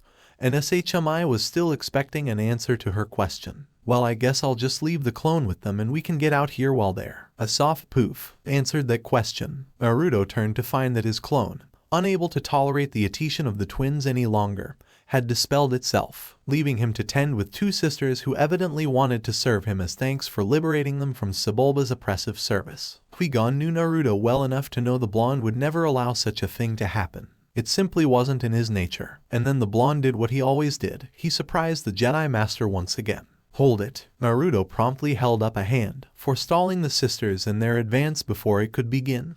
They looked almost hurt because of it. He sighed suddenly, intensely grateful for his helmet, because it hid the expression of intense anxiety he wore. Silently, he cursed himself. For the first time in nearly a decade, he'd been reckless, foolish. The moment he laid eyes upon the disgusting Doug and his gross mistreatment of the Twi'leks, his sanity had taken a turn for the worse. Quite simply, he'd snapped. It had taken every ounce of his considerable willpower not to snap the Doug's spindly neck. Instead, he'd backhanded him halfway across the hangar, and now neither he nor his pod were anywhere to be seen. And by not doing so, he found himself caught in a conundrum. "FANFIC," he spat, shoulders slumping. "I don't suppose you have names, do you, girls?" The twins exchanged a glance, murmured between themselves. "Vet," the first said softly. "Set," echoed the second. Naruto nodded. "Good, good." They spoke basic. "All right then, Vet-san," said Sam. "My name is Naruto. Uzumaki Naruto." He waited for the words to sink in. "Do you understand?" At their nod, he continued. "Do you two have anywhere to go?" He gestured with his hands. "A home, or something?" A shake of the head from both. "No. We have nowhere else to go, master." Vet replied in fluent Huttese. "Oi oi." Naruto shook his head slowly. "Cut that out. I'm not your master. I can't stand the idea of slavery." Set blinked, her leku curling in genuine surprise. "But, no buts." Naruto was emphatic, his words stern. He frowned, looking to Qui-Gon for an answer. The Jedi Master shrugged, and it was then that Naruto realized he was on his own. It seemed that in spooking Sebulba, he'd gained himself a pair of admirers. Very attractive, not to mention scantily clad admirers,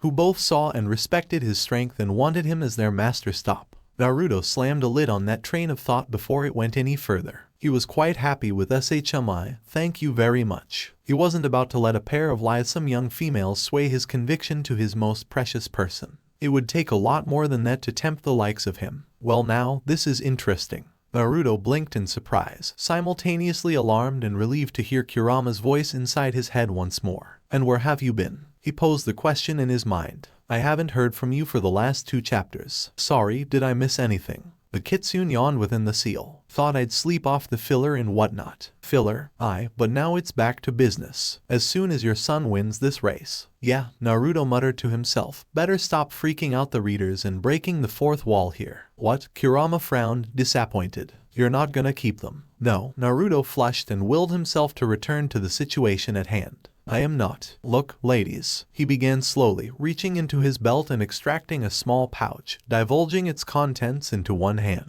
I have over 1,000 credits here in my hand. Why don't you take them and get off-world somewhere, you know? Vet and Set gasped in surprise. It was clear they had never once even considered leaving Tatooine.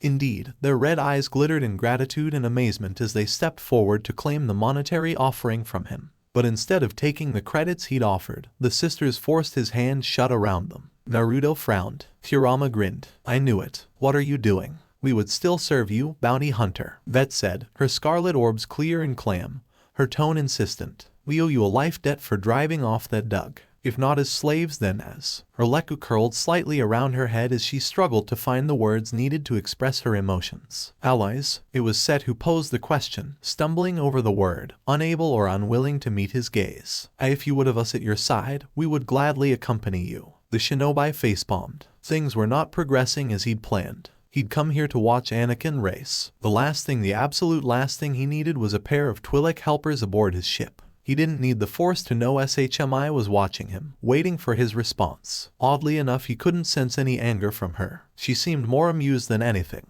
Of course she would be. He was so rarely flustered by anything anymore, so of course she had to be enjoying this. Qui-Gon, he hissed beneath his breath. Buddy, can't you use a mind trick or something? Help me out here. The Jedi Master shook his head. It only works on the weak-minded, I'm afraid. Naruto spat. SHMI. His wife offered a mild shrug. She did not feel threatened in the slightest by these two. Why not? Ugh, I just know I'm going to regret this but ...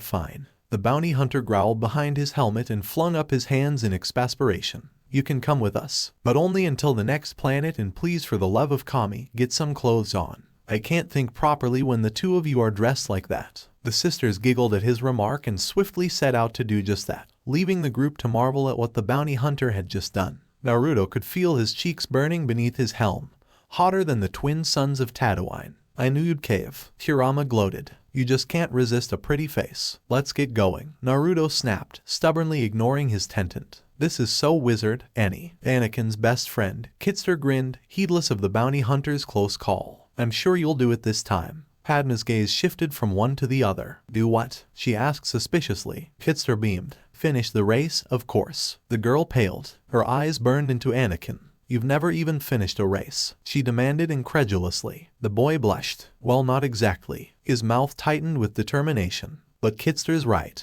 I will this time. Naruto managed to disentangle himself from his thoughts long enough to pat the boy's head. Of course you will, he agreed, the helmet modulating his words with a metallic ring. Just remember what I taught you, and everything will be all right. Anakin nodded firmly, doing his best to conceal his nervousness. I won't let you down, Dad. Just be sure to watch out for Sebulba. He's probably pretty pissed after the beating I gave him. Naruto laughed. Oh, and he started to say something else, but Set and Vet chose that moment to return and he found himself occupied once more. Apparently the pair had managed to spirit away some desert cloaks from the stands above to cover themselves and wanted to know what he thought of them. Qui-Gon restrained a tight smile as Naruto praised his new aides for doing this without being caught. The man truly was a marvel. One moment he was a cold-hearted killer, the next he was a family man, a swashbuckling hero, righter of all that was wrong with the universe, master of the blade. The list went on and on. From atop the Eopai, Padme Nabari just stared at the scene wordlessly. Naruto was a better man than she'd thought. Not only did he abhor slavery nearly as much if not more so as she, but he was also a sound man of honor and principle. He was extraordinary, powerful, exceptional. Never in her life had she seen someone capable of creating clones of themselves in a matter of minutes, producing,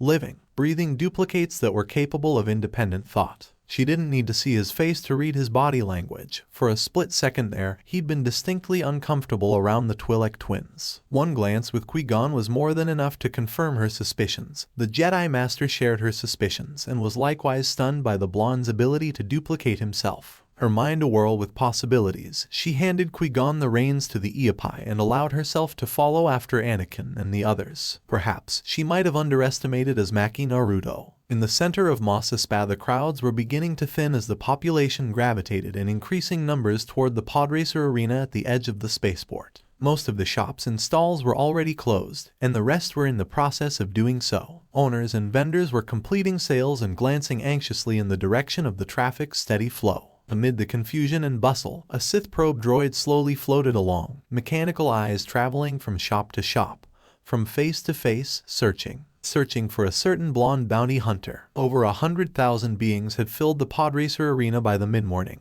jamming into the grandstand seats, crowding onto the broad viewing platforms, filling the available space. The arena soon became a vast sea of color and movement and sound in the emptiness of the surrounding desert. Flags and banners bearing the insignia of the racers and their sponsors waved over the assemblage, signifying favorites, and in creating impromptu cheering sections. Bands played in support of some of these racers, and isolated horns and drums beat in wild appreciation for all. Vendors walked the aisles, carrying food and drink from canopied stands to below to sell to the crowd. Everywhere, excitement and anticipation was building. Then a roar erupted as the racers began to emerge from the main hangar on the far side of the start line. One by one the pod racers hove into view, some towed by Iapis, some by hand, some by repulsorsled, all part of a long procession of pilots, pit crews, and hangers-on. Standard bearers, each carrying a flag that identified pilot and sponsor, marched along, forming a colorful line in front of the assembly of pods. Overhead, their twin suns of Tatooine shone down with a bright, hungry glare. As the racers moved onto the track in front of the arena stands, a flurry of movement in the royal box signified the arrival of Jabba the Hutt and Gardola, his female friend. Slithering into the cooled interior of the box, the two Hutts oozed their way along the flooring to their designated places amid the bright silks that draped the rough stone. Jabba came foremost, proceeding directly to the arched overlook where he could be seen by the people of Mos Espa. Lifting his pudgy arms in greeting, he basked in the crowd's appreciative roar. Gardola muttered her approval, nodding her necklace head on the end of a thick, shapeless body, slitted eyes glittering. A coterie of aliens and humans filed in behind the two Hutts, guests of Mos Espa's rulers on race day, a coveted designation. A long line of slave girls of varying species came last, each chained together, there for the amusement of those who had chosen freely to attend. Naruto cocked his head and peered up into the stands, his eyes narrowed at the sight. While Jabba remained his primary employer in the Outer Rim, the Hutt's obsessive need for slaves disgusted him. His mind warred with his heart, wanting more than anything to free those poor girls, yet knowing he could not without risking himself and upsetting the plan. Absently, he fingered the trigger against the small of his palm, flicking the catch open and shut. Once if pressed, it would activate a nasty surprise planted the night before, dozens of thermal detonators, planted in the VIP box. Not even a Hutt could survive them. The only thing that prevented him from pressing the button was the girls. That, and the knowledge that he needed to wait until at least after the race, provided Annie lost when all those winnings were about to be sent down to the betting booths, and collected before he could spirit his clones up there and free the girls, thereby removing the sole obstruction to putting his plan into action. Make no mistake, Naruto sincerely hoped Annie would win. It simply paid to have a contingency plan. Just in case. Hell, he was tempted to blow the fat slug sky high anyway, just for laughs. Ciao basso, Jabba rumbled in Huddies, his deep voice echoing through the sound enhancers and out across the flats. Tamkachi bunta rulia, ki mad odreda du wundi. Welcome. The crowd roared some more, arms and flags waving madly. Horns sounded as Jabba began his introduction of the racers. Naruto caught Sebulba out of the corner of his eye, standing immediately next to Anakin.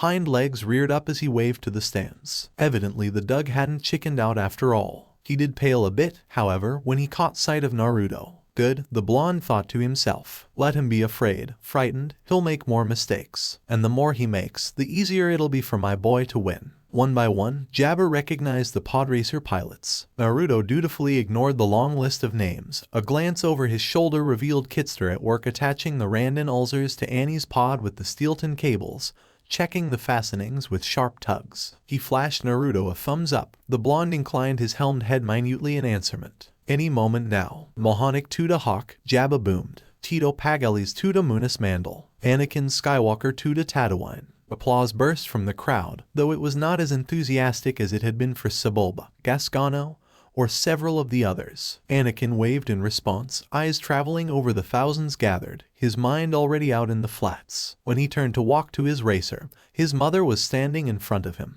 Her smooth, youthful face was calm and determined as she bent down to give him a hug and a kiss. Her eyes were steady as she backed a step off, her hands gripping his shoulders, and she could not quite mask the worry reflected there. "Be safe, Annie," she told him. He nodded, swallowing. "I will, Mom. I promise." She smiled, warm and reassuring, and moved away. Anakin continued on, watching Kitster and Jar Jar unhitch the Eoppies so that Kitster could lead them away. R2-D2 and Sparky rolled up to him as one and beeped their own approval and reassurance. C-3PO solemnly warned against the dangers of driving too fast and wished his master well. All was ready. Jar Jar patted the boy on the back, his build face a mask of worry and consternation. "'Tis very loony, Annie. May all gods be kind, me friend." Vet and Set gave him well wishes of their own. They each bent down to kiss one of his cheeks, just as they'd done to his father only a few hours before. Anakin found himself flushing, cheeks warming in spite of the fact that he barely knew the Twi'lek sisters. There was just something about the two of them, something that suggested they were more than who they appeared to be. "We wish you luck, son of Naruto," Set murmured reverently. "May the winds carry you to victory," offered Vet. Out of the corner of his eye, Anakin saw Sebulba wander over from his own racer and begin examining the boys. Hitching along on his spindly legs, he worked his way around the hulking Randon Ulzers with undisguised interest. Stopping finally at the left engine, he suddenly banged hard on a stabilizer, glancing around quickly to see if anyone had noticed. Anakin didn't. Naruto did. Even as he felt the urge to murder the Dug for touching his son's pod, he surreptitiously sidled over to the Dug's own racer and thrust a hand deep into its orange belly, severing the tenuous lines that controlled the fine-tuned steering the Pord so desperately relied upon.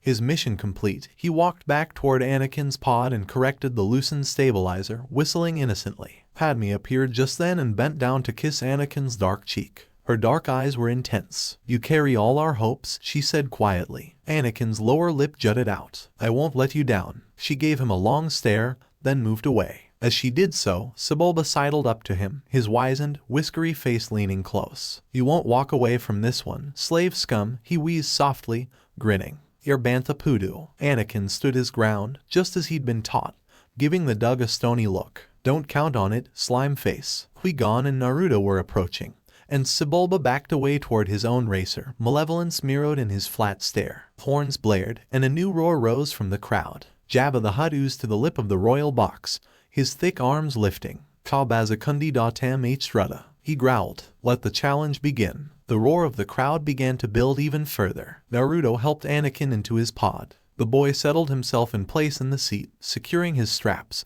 fitting his old, battered racing helmet over his head and bringing down the goggles. It had been a gift to him from the blonde years ago, and never had he treasured it more than he did now. "Are you all set, Annie?" the Jedi Master asked calmly. "Of course he is," Naruto snapped back. He was born for this moment. Unlike some people, he shot a scathing glare at Sebulba. The boy nodded, eyes intense, steady. Qui-Gon held his gaze. "Remember, concentrate on the moment. Feel, don't think. Trust your instincts." He put a hand on the boy's shoulder and smiled. "May the Force be with you, Annie. You can do this, son." Naruto's helmeted head nodded for a final time in reminder. "Don't let anyone else tell you otherwise." Then they backed away, and Anakin Skywalker was alone. Qui-Gon moved quickly through the crowd to the viewing platform where SHMI, Padme, and Jar Jar waited. Naruto trailed a few paces behind him, shadowed by Vet and Set. Qui-Gon still didn't know exactly what to make of the Twi'lek twins, save that he didn't trust them. Not yet. The pair moved with the lightsome grace of dancers. He glanced back only once at Anakin and found the boy calmly fitting his goggles in place. The Jedi Master nodded to himself. The boy would do all right. He mounted the viewing platform with Naruto and the women just as it began to lift into position for the race. SHMI gave him a worried, questioning look. "He's fine," Qui-Gon assured her, touching her shoulder. Padme shook her head doubtfully. "You Jedi are far too reckless." The Queen trusts my judgment, young handmaiden." Qui-Gon interrupted smoothly, directing his words only to her. "Perhaps you should, too." She glared at him. "You assume too much." Naruto chuckled softly. It earned him a curious look from both. "What? No, it's nothing. You just remind me of some old friends of mine."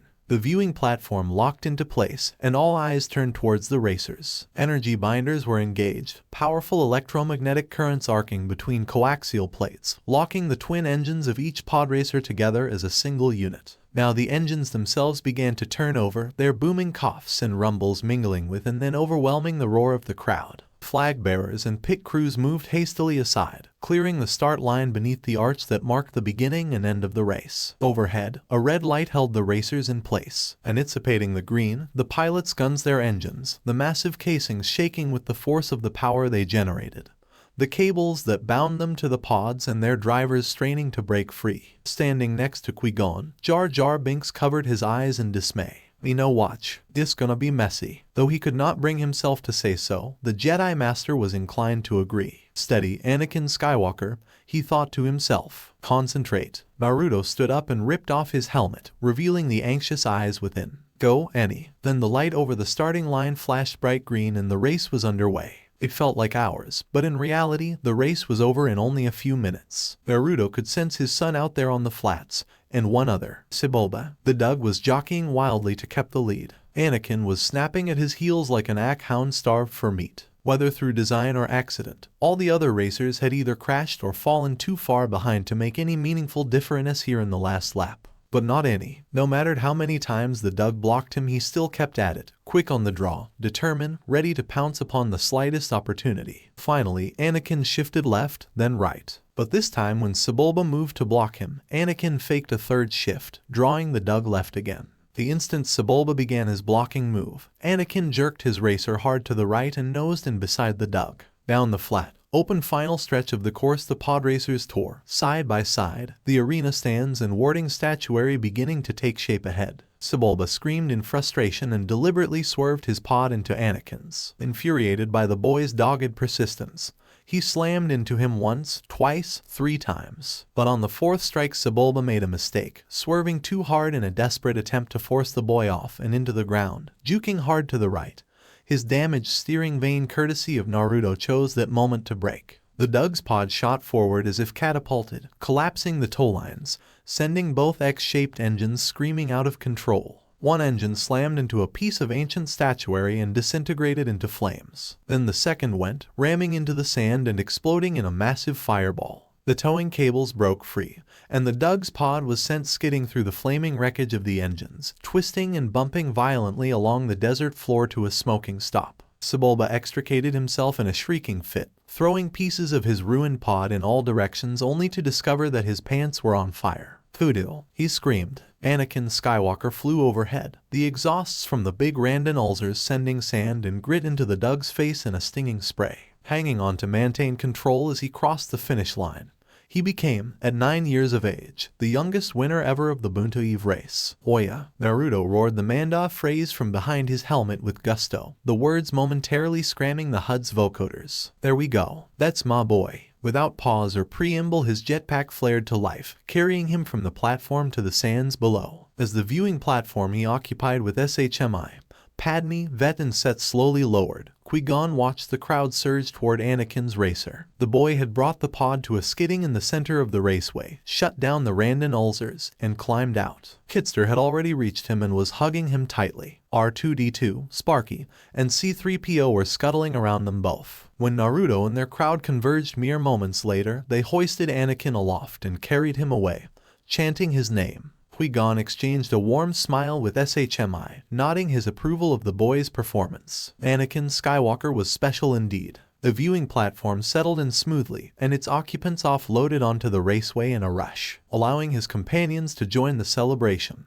The Jedi Master turned back toward the stands. Ascending the stairway swiftly, he reached Watto's private box in minutes. A knot of aliens departed in front of him, laughing and joking in several languages, counting fistfuls of currency and credits. Watto was staring out at the chanting crowd, hovering at the edge of the viewport, a dejected look on his wrinkled blue face. The moment he caught sight of Qui-Gon, his dejection transformed, and he flew at the Jedi Master in undisguised fury. "You swindled me." He bounced in the air in front of Qui-Gon, shaking with rage. "You knew the boy was going to win. Somehow you knew it. I lost everything." Qui-Gon smiled benignly. "Whenever you gamble, my friend, eventually you'll lose. Today wasn't your day." The smile dropped away. Bring the hyperdrive parts to the main hangar right away. A new engine for Naruto as well. I'll come by your shop later so you can release the boy. The Toydarian shoved his snout against Qui-Gon's nose. You can't have him. It wasn't a fair bet. Qui-Gon looked him up and down with a chilly stare. Would you like to discuss it with the Hutts? Or perhaps Naruto? I'm sure he would be more than happy to settle the matter. Watto jerked as if stung, his beady eyes filled with hate. No, no. I want no more of your tricks. He gestured emphatically. Take the boy. Be gone. He wheeled away and flew out of the box, body hunched beneath madly beating wings. Qui-Gon watched him depart, then started down the stairs for the racetrack, his mind already turning to other things. Had he not been so preoccupied with his plans for what lay ahead, he might have caught sight of the Sith probe droid trailing after. As the crowd surged around them, Naruto's clone smiled and removed its helmet. It had been created shortly before the race, its purpose to avail the beings in the VIP box of their slaves, to execute Jabba and Gartula if the need came.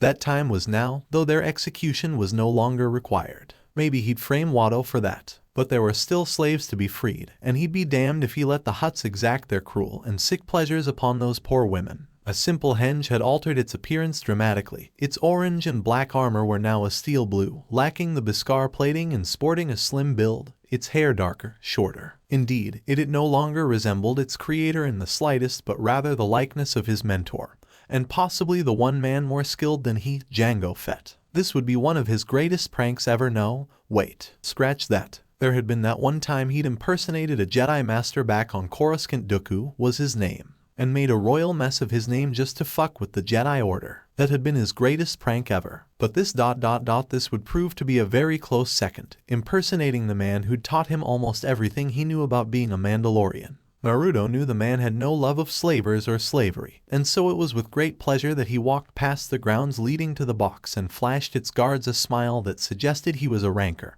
and they were made of meat. The men scrambled backwards, desperate to get out of his way. The clone smiled to itself as it stalked up the stairways that would lead him to Jabba and Gartula. Jango's reputation truly preceded him after all. It risked a backward glance to the crowd, confirming that the civilians had indeed cleared the box. It would wait a little longer before acting. And then Jango would get a nice little popularity boost around the galaxy and more, and in turn the slaves would be freed. A win-win situation, truly. But now that the boss's son had beaten the odds, the clone knew its true task was only beginning. Hours later, Qui-Gon Jinn and company minus Naruto's little band rode out of Mos Espa into the Tatooine desert. R2-D2 leading the way, rolling along in front of the Iapis and sled at a steady pace. The suns were rising quickly to a midday position in the sky, and the heat rose off the sand in waves. The little astromech droid remained utterly unaffected by the heat, but one glance at his companions confirmed they were just as ready to be rid of this infernal humidity as he was. Thankfully, the journey back to the Queen's transport was accomplished swiftly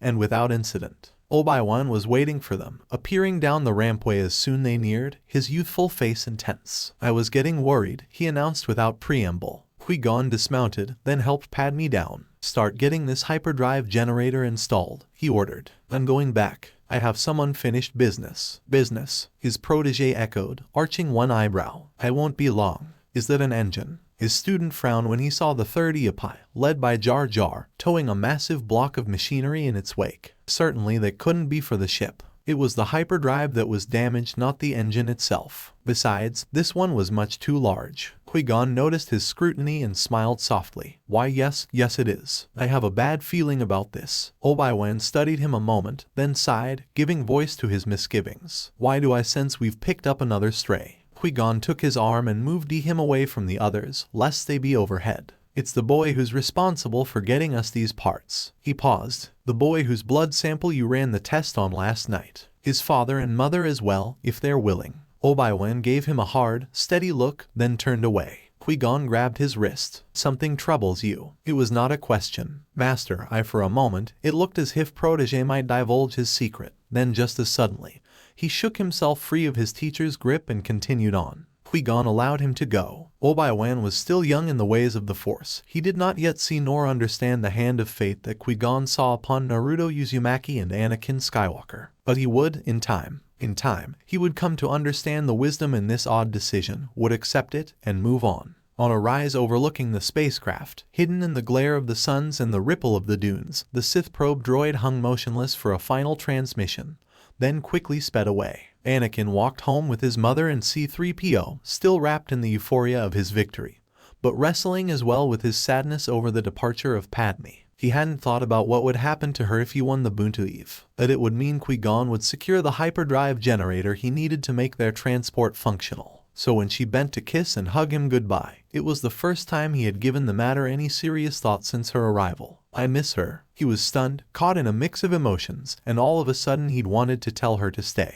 But he couldn't bring himself to speak the words, knowing how foolish they would sound, realizing she couldn't do so in any case. So he stood there like a droid without his vocoder, watching her ride away behind Qui-Gon, thinking it might well be the last time he would ever see her, and wondering how he was going to live with himself if it was. He heard Sparky whistle reassuringly beside him, but he resolutely ignored her. Nothing the droid said could possibly cheer him up now. And where was Naruto in all of this? His father had mysteriously disappeared during the post-race celebration, citing that he had business to attend to, leaving Sparky to look after him in his absence. Perhaps that was the one good thing that had come out of this, Anakin thought to himself. He knew that the bounty hunter was his father, and the thought of it stirred such joy in his heart that it almost added a skip to his step. Almost, but alas, not quite. Unable to sit still once he had walked his mother to their home, and after making certain Naruto's ship was still there, he placed C-3PO in his bedroom, deactivated him, and went out again. Qui-Gon had told him he was relieved of any work today at Watto's,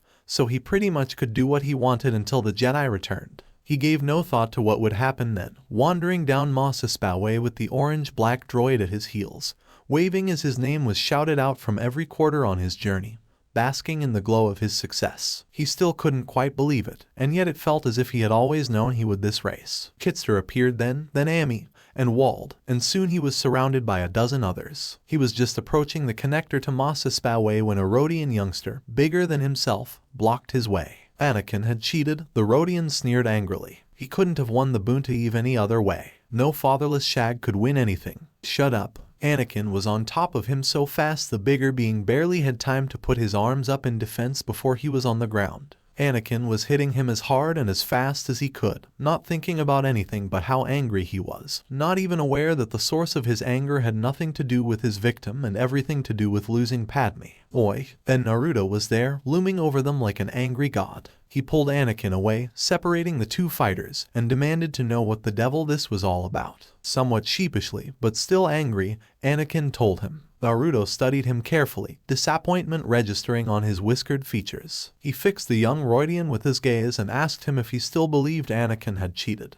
The youngster, glowering at Anakin, said he did. Naruto put his hand on Anakin's shoulder and steered him away from the crowd, not saying anything until they were out of hearing. "You know, son," he said then, his deep voice thoughtful, "sometimes anger is the appropriate response." But, he amended at the boy's disbelieving stare, fighting didn't change his opinion. The opinions of others, whether you agree with them or not, are something you have to learn to tolerate. But I just miss her. Naruto's expression softened. He didn't ask of whom his son spoke. He already knew. "I know, son. But it'll be all right. I promise it will. Isn't that right, Sparky?" The black-orange astromech bleeped in affirmative. He walked the boy back to his home, counseling him quietly about the way life worked, all the while his hand resting on his shoulder in the way that made Anakin feel comforted. Naruto soon reminded his progeny that a promise remained a promise. He would train him in the ways of his people. As they neared the boy's home, Anakin had already begun to feel a tiny bit better about things. Padme might be gone for good, but at least he had something to look forward to now. He would become a strong warrior, a hero, just like his father. That was almost as good as becoming a Jedi Knight,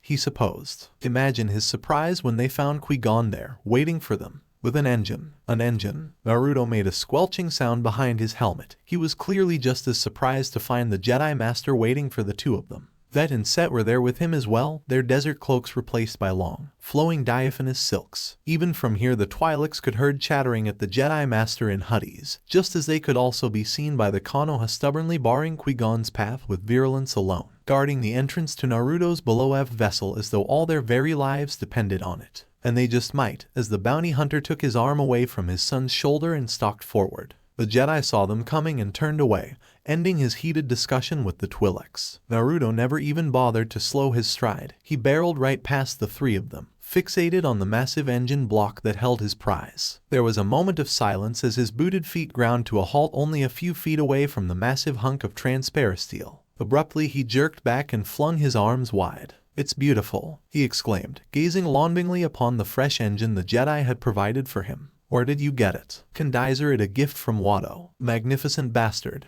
Naruto exclaimed for only the second time since they'd met. "Just give me a minute, I'll have it installed in no time." He turned and crossed his fingers together. Just like that, the desert vanished in a plume of smoke, only to reappear suddenly flooded with dozens of clones, each cracking their knuckles expectantly. "Hop to it, boys," the original declared. "I want that thing installed and tested in the next 5 minutes." As one, his minions saluted and moved forward. "Engine aside, why are you still here?" Naruto frowned at the Jedi as his doppelgangers set to their work. "Thought you would have left by now, Nervod." In answerment, the Jedi reached beneath his poncho and produced a leather pouch filled with credits. He handed it to Ani. "These are yours," he announced. "I sold the pod." He pursed his lips to a particularly surly and rather insistent Doug. Naruto arched an eyebrow. "You did ... what?" Anakin accepted the bag, grinning broadly, the fight and its cause now fully forgotten. He ran up the steps to his door and burst through, Qui-Gon and Naruto following silently, the latter with a frown. He didn't like this one bit, because there was more at work here than appeared to meet the eye. Mom,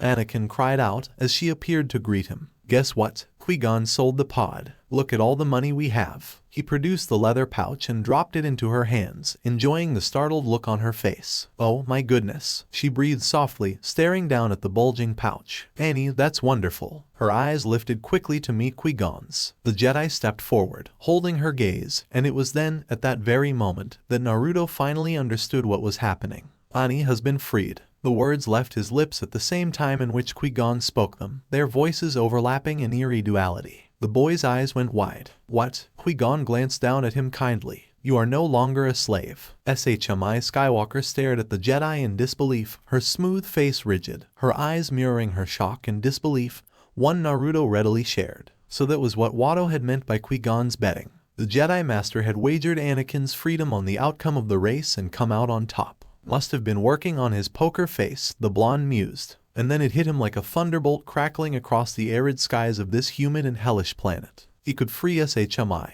With his engine restored and his son freed, he had more than enough to free her, this woman he wanted to marry, whom he already considered his wife in all but name. All that remained was to purchase her from Watto himself and be done with it. "Mom, Dad, did you hear that? Did you?" Anakin let out a whoop and then jumped as high as he possibly could manage, nearly to his waist. It wasn't possible. But he knew ... it was true, that it really was. Naruto gave up a harsh cough, and he managed to collect himself. "Was that part of the prize, or what?" he asked, grinning. Qui-Gon grinned back. "Let's just say Watto learned an important lesson about gambling." SHMI was shaking her head, still stunned by the news, working it through. But the sight of Anakin made everything clear for her in an instant. She reached out and pressed him to her. "Now you can make your dreams come true, Annie," she whispered, her face radiant as she touched his cheek. "You're free." He knew, she knew, and so did Naruto. The blonde bounty hunter was practically quivering with an emotion she scarcely remembered seeing in him. Anger, white-hot fury flared across his face, tempered only by the knowledge that he stood in the presence of his friends and family. "Dad." Anakin seemed to notice fury building in his father, worry etched into his young features. "What's wrong?" Naruto said nothing. He simply ignited his jetpack and streaked toward Watto's shop in a geyser of flame. Seconds late, Watto wheeled around with a start as the high-pitched whine of a jetpack reached his ears. There was a silence. Then he was spitting and squawking as the door to his shop burst open, ripped from its hinges by a pair of crush gaunts. He fumbled for a blaster, his quivering fingers closing around the trigger in the time that it took for the intruder to step into the archway. He raised his blaster and fired. Bokrang. At first he thought the ionized gas cartridge in his blaster had backfired. It was as if a giant, invisible hand had snatched him up and hurled him with bone-breaking force against the far wall. Stunned, in shock, he could only watch as Uzumaki Naruto stepped inside, his blue eyes narrow in anger. The black boots touched down next to Watto's broken body, sending the injured alien whirling into a frantic flight. His 3 unbroken wings beating at the air in a desperate attempt to distance himself from his furious foe. "How pathetic," the shinobi commented. He stood towering in the archway, contemplating his beaten adversary. "Did you really think you had the faintest hope in assassinating me? It's been tried by far better than the likes of you." "What do you want, Hunter?" Watto coughed, feeling the words lodge like stones in his throat. Naruto stepped forward. "I'll tell you what I want." Watto opened fire again. Naruto raised his right hand, the blaster bolts dissipating harmlessly into the fingers his palm. He gestured, and the blaster flew from Watto's grasp into his own. He squeezed, and the crush gaunt rendered the weapon into useless slag, effortlessly discarded over his shoulder. Watto cringed, expecting retribution to come crashing down on his head in retaliation for his actions. Naruto didn't retaliate. Instead, he flung down a bag at Watto's feet, divulging enough credits to easily purchase several large starships, nearly 3 times what his wife was worth. Watto gawped, his snaggle-toothed mouth working wordlessly at the sight of so much money. Naruto began to advance, and this time, there was no weapon to stop him. "You know why I'm here, Watto," he announced, backing the Toydarian off with each step. "This all the money you lost in the bunta, plus a little interest, as I'm feeling generous at the moment. I don't care what you do with the credits. To be perfectly honest, I don't much what you say, either. Just show me how to deactivate SHMI's and Annie's transmitters, and we can go our separate ways. Qui-Gon's already won Annie from me and don't think I don't know it." He sneered at the Toydarian's furious expression. "You can't stop me from taking the rest of what's mine." "No," the pudgy alien declared, wheeling away from the potent warrior in desperate defiance. "I won't do it. It doesn't matter how much money you give. Your Outlander friend has already taken the boy from me. You cannot take the woman. I will not allow Urk." Watto never got to finish that sentence, because Naruto reached out with the force, invisible fingers closing around the Toydarian's throat. Watto squeaked in surprise, his bony fingers scrabbling against a vice that he could not see, but most certainly felt. His wings beat furiously, but to no avail, no matter how much distance he put between them. Naruto laughed. It was a deep, throaty sound, dark in its exultance, modulated to an almost maddened degree of insidiousness. "I have waited a long time for this moment, my little blue friend." Anger flowed through him in a heady, potent mixture of joyous fury, years of pent-up hate coming to a head in the span of a single second, strengthening his already powerful connection to the Force, making him more powerful than he had ever been. He knew what was happening to him, and knew he couldn't stay like this, couldn't try to remain in such a sinister state for so long without losing himself to the darkness within his soul. But he had time, and Watto refused to honor their bargain at the end, did he? Fine then. He'd take what he needed by force. Slowly, painfully, deliberately. "As I'm certain you've guessed," he continued amicably, as the Toydarian clawed at the invisible vice that suffocated him. "I've become well versed in the ways of the Force since coming to this universe. Gifted, you might say. Perhaps ... too gifted," he amended with a grimace. "You see, I can't wield the Force without suffering some sort of backlash. Be it natural disasters ravaging the planet, unbearable pain, or worse, there's always a price to pay, and painful at that. But in your case," he squeezed again, and Watto felt another life-giving breath leave his lungs in a rush of air. "It's one I'll gladly pay." "Now, stop," the Toydarian hissed, his eyes beginning to burst as the stranglehold slowly squeezed the life out of him. Naruto didn't care. He closed in on him on his prey with a snarl, erasing the gap between them with swift, sinister strides, forcing Watto to the wall, his wings beating furiously. "The codes, if you please," Naruto inquired politely. "Never." Naruto shrugged, and for a hair-stopping instant, his eyes fell shed a deathly, sithly yellow. "Have it your way." Miles away, back at the homestead, Qui-Gon flinched as though he'd been struck. Around him the clones, having been milling about quietly moments before having finished installing and testing the engine, now cringed in pain as one and simultaneously dispelled in a plume of smoke. SHMI's face twisted in distress, her eyes narrowing as a wave of angry emotions assaulted her through the bond she shared with her beloved. She risked a glance at Qui-Gon only to find shock eclipsing the Jedi Master's every feature, Anakin's as well. Only Vet and Set seemed unaffected by the disturbance. They seemed more confused than anything. Qui-Gon almost envied them that as another bolt of agony ripped through the Force, nearly driving him down to his knees. "Naruto ... what have you done?" Maul stopped, his golden eyes narrowing in confusion. He sensed something. At long last. But this presence was neither Jedi nor Sith. It was something else, something darker. "Found you." With a feral grin, he gunned his speeder bike and sped out into the desert. His prey awaited him. Watto screamed as Naruto ravaged his mind, slowly extracting the knowledge needed and leaving nothing but an empty, scarred husk behind. Despite his best efforts, part of him gloried in it, in what he was doing, in the justice, no, the vengeance he was exacting on the impudent Toydarian. He should have done this sooner, so much sooner. Maybe if he had, Annie wouldn't have had to suffer for all those years without a father. If he had ... but he digressed. That was then, and this was now. Now, as he saw Watto's every memory, his rage crested to new heights. He saw it all. The abuse Annie and SHMI suffered while he was away from home. Cruel words, harsh blows, degradatory treatment. The sinister sabotage of his engine while he slept, in an effort to forestall his attempts to buy Annie and SHMI. The trio assassins hired to kill him, waiting just outside. A roar of rage tore past his lips. Dikut. Naruto cast Watto down to the floor and released him, allowing the broken alien to rasp in a desperate gasp of air through his swollen, necklace throat. It would be his last. Kit. Hiram's voice sounded muffled through the rage-filled haze. Don't do this. It's not worth it. Naruto wasn't listening. You know, he began menacingly, circling Watto's broken body in slow, easy steps, a predator eyeing its prey. I was going to let you live. I really was. But now that I've seen what you've done, that I have what I need, I can't risk you blathering to someone. To be frank, I can't stand the thought of you living, either. Still, I can't risk someone thinking the Force was used to kill you, so I'm afraid I'll have to grant you a swift death. Be grateful, it's more than you deserve. No. Watto tried to scream, but all that emerged was a whisper as the strange hold returned en masse, driving the air from his throat,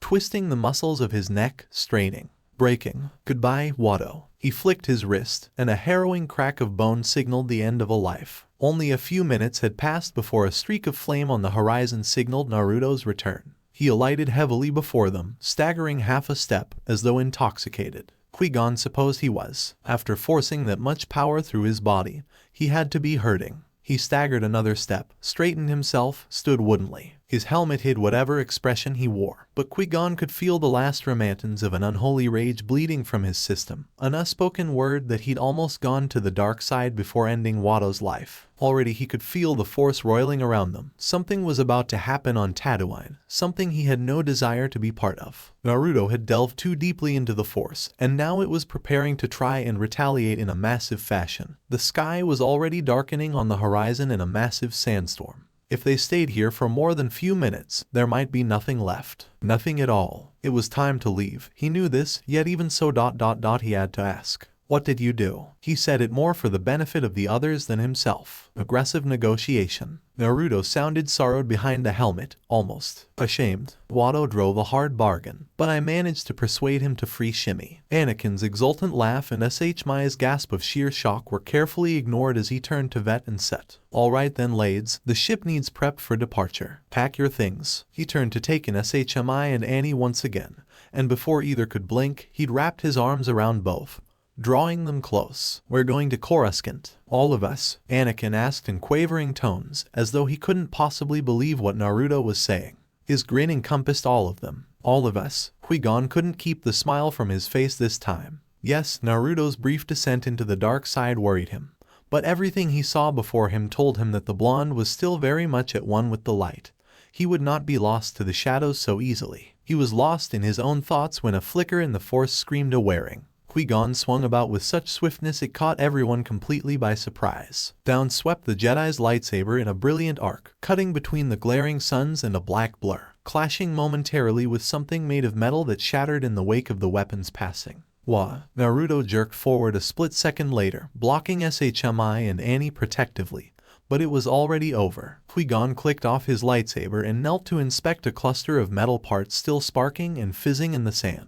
The acrid smell of ozone and burning insulation hung in the dry air. "What is it?" Anakin asked, peering over his shoulder. Qui-Gon rose. "Probe droid. Very unusual. Not like anything I've seen before." He glanced about worriedly, eyes sharp and bright as he cast up and down the street. Naruto mirrored his tension, helmeted head turning to encompass the entirety of the slave quarters. Abruptly, he seemed to reach the same decision as Qui-Gon. "Annie, get C-3PO onto my ship." "SHMI, forget your things. It's time to go." Qui-Gon took them out of Mos Espa swiftly, hurrying through the crowded streets to the less populated outskirts. All the while, his eyes and mind were searching, the former the landscape of Tatooine, the latter the landscape of the Force. His instincts had alerted him to the presence of the probe droid tracking them, and his Jedi training in the ways of the Force warned him now of something far more dangerous. He could feel a shifting in the balance of things that suggested an intrusio on the harmony that the Force required, a dark weight descending like a massive stone.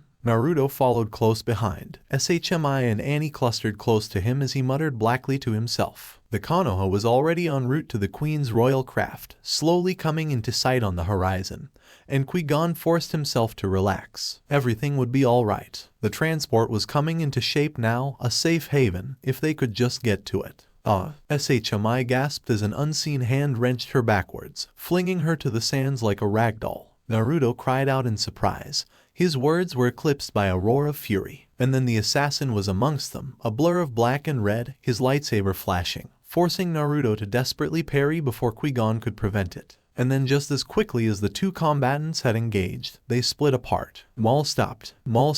He sensed something more. Naruto blanched. Oh shit. He withdrew further into the blinding glare of the twin suns. He tried to hide his expression behind the helm, but there was no way to hide what was in his mind. Shmi was in pain. Her agony cried to him now, and his spirit cried with her. He tried to shut it out, to shut it up, but the cry was loud, and he couldn't stifle it, couldn't leave alone, had to cradle it openly, to give it solace. Maul's consciousness invaded that private place, sullying their bond. No, screamed Naruto. Maul was incredulous. Mate, he bellowed. Your feelings have now betrayed her. Ha. He roared triumphantly. I will take great pleasure in killing her. His sneer was clear to Naruto, through the glare of the suns, through his anger, through all the realms of darkness. And I will make you and your son watch. Oh yes. Mom, Anakin cried. Naruto grit his teeth, lightsaber flaring to life in his offhand. The golden blade cast an eerie pall between them, a line he would not allow the boy to cross. When the bounty hunter finally found his voice, it was rough with emotion, hoarse, evidence of the great effort he was making to restrain himself. Get on the ship, Annie. The boy stood stock still, unable to take his eyes from the still form of his mother on the desert floor, and the seething figure of the man who was his father. He could feel the man's tension, his desire to go to her and make sure she was well. And then there was the wicked-looking Zabrak standing firmly between them, yellow eyes agleam with fiendish delight. The mosaic of his face curved into a wicked grin.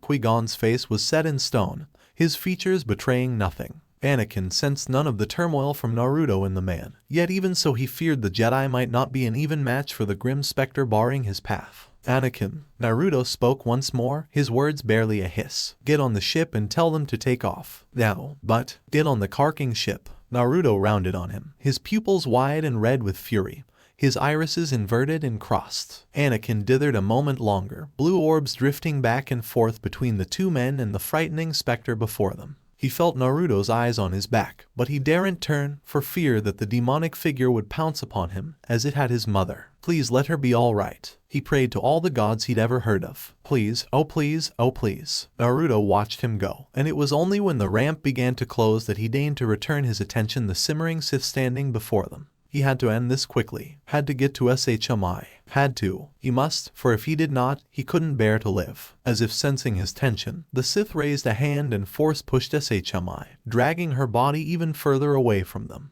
Her cry of pain tore at Naruto's heartstrings, ripped them to pieces. He wanted nothing more than to go to her side, and yet her very presence prevented him from using his more powerful techniques, from whipping this shitty little Sith clear off the face of Tatooine for fear of hurting her, catching her in the blast radius. The lightsaber had never felt so heavy in his hand. He was reliant upon the weapon now, more than ever. You're going to regret that, hornhead. He hissed. Maul sneered, visibly stung by the insult, retaliated with one of his own. You fear for her, he snarled. It is your fear that makes me stronger. Fear, the Jinchuriki mused as he raised his saber. Of all the shitty timing. But that didn't matter. Shmi was right there, lying, dying at his feet. He was pissed the hell off. Yes, I suppose it is fear. Fear that allows me to live, fear that forces me to thrive. And you, to die. He burst forward with what little fuel remained in his jetpack, lightsaber thrust before him like a lance. Maul dodged aside and met his assault with an upturned palm and an invisible wall. Ungrounded as Naruto was, the force push launched him backwards head over heels, returning him to the Qui-Gon's side. Grunting, the Jinchuriki picked himself up, dusted his leathers off, and dragged himself to his feet with a visible effort. It seems we brought trouble with us. The Jedi Master sighed. I've had a good long run. Naruto grinned, snapping of a salute with his blade. No regrets here. Without another word he lunged forward, stabbing his saber like a lance, feinting at the last instant to cut at his lower torso. But the Sith must have been expecting it, because he batted it aside and riposted with a lunge of his own, striking the shinobi full in the face, stunning him. There came another snap hiss, and suddenly there were not one but two blades, standing erect at either end, the latter careening towards the blonde's exposed neck. Naruto swore at his mistake. In his fury he'd forgotten that Maul's blade was a dual one. Now, too late, he realized his mistake, as the crimson beam slammed down against his unprotected jugular. Qui-Gon's blade was there, interposing itself between the crimson death blow and the Shinobi's neck. The tattooed Sith screamed in frustration, forced to abort his attack at the last instant, lest he lose his head. And he nearly did as the recovered blonde brought his own blade up and down, striking a searing line between them. They faced him together, Jedi and Hunter, their blades glistening in the heat of the searing afternoon, forced together by the unlikeliest of circumstances. Harsh winds began to buffet them as the storm drew nearer still, peeling the sand itself from the ground. Maul laughed harshly, exulting in the fury of nature as he stormed towards them. "You're mine, Jedi. I think now would be a very good time to leave." Naruto hissed at Qui-Gon. "I concur." Maul frowned as the ground trembled beneath their feet. Qui-Gon had just enough time to see the Konoha streaking towards them, ramp lowered, the backwash from her engines throwing Maul from his feet for a split second. That was all it took. Naruto blurred forward, his booted heel slamming into the Zabrak's face, stunning him, knocking him to the sands. He spun whirled, rolled and slashed furiously at the offending Lum. But by then the blown had already retrieved SHMI. An instant before his vessel's port-mounted turbolaser lit the ground crimson at his back, dousing them in grit and gravel. Qui-Gon battled back against the Sith, driving him to ground, doing his best to keep an eye out for the vanished pair. There, the bounty hunter was in motion, diving onto the ramp and rolling inside the bowels of his ship. In a flash he drew a blaster and fired 3 times at Maul, forcing the assassin to focus on the bolts themselves and not the weary Jedi Master he'd nearly finished off. Naruto fired again, this time at the Zabrak's feet, forcing him back half a pace, then another. It was enough. "Get on," he roared at Qui-Gon. The Jedi leapt, long and high, the force flowing through him like an invisible tide. The Sith's lightsaber seared at his back close, dangerously close, but did little more than singe the fabric before he was free and clear. A split second later, his boots touched the transparent steel ramp. He grabbed onto a landing strut as the Konoha accelerated, carrying them to safety, its ramp whooshing shut just before they cleared the atmosphere. He was rewarded by a snarl of fury as the Queen's craft did the same, escaping into the atmosphere. And then exhaustion found him. And then there was sweet, blessed blackness. So alright folks, that's all for today. Stay tuned for part 3. Do subscribe, like and share for more such videos. Also check out the story and author NeonZangetsu on FANFICTIONnet. Press the bell icon to be notified first on release. See you in the next video. Till then, goodbye.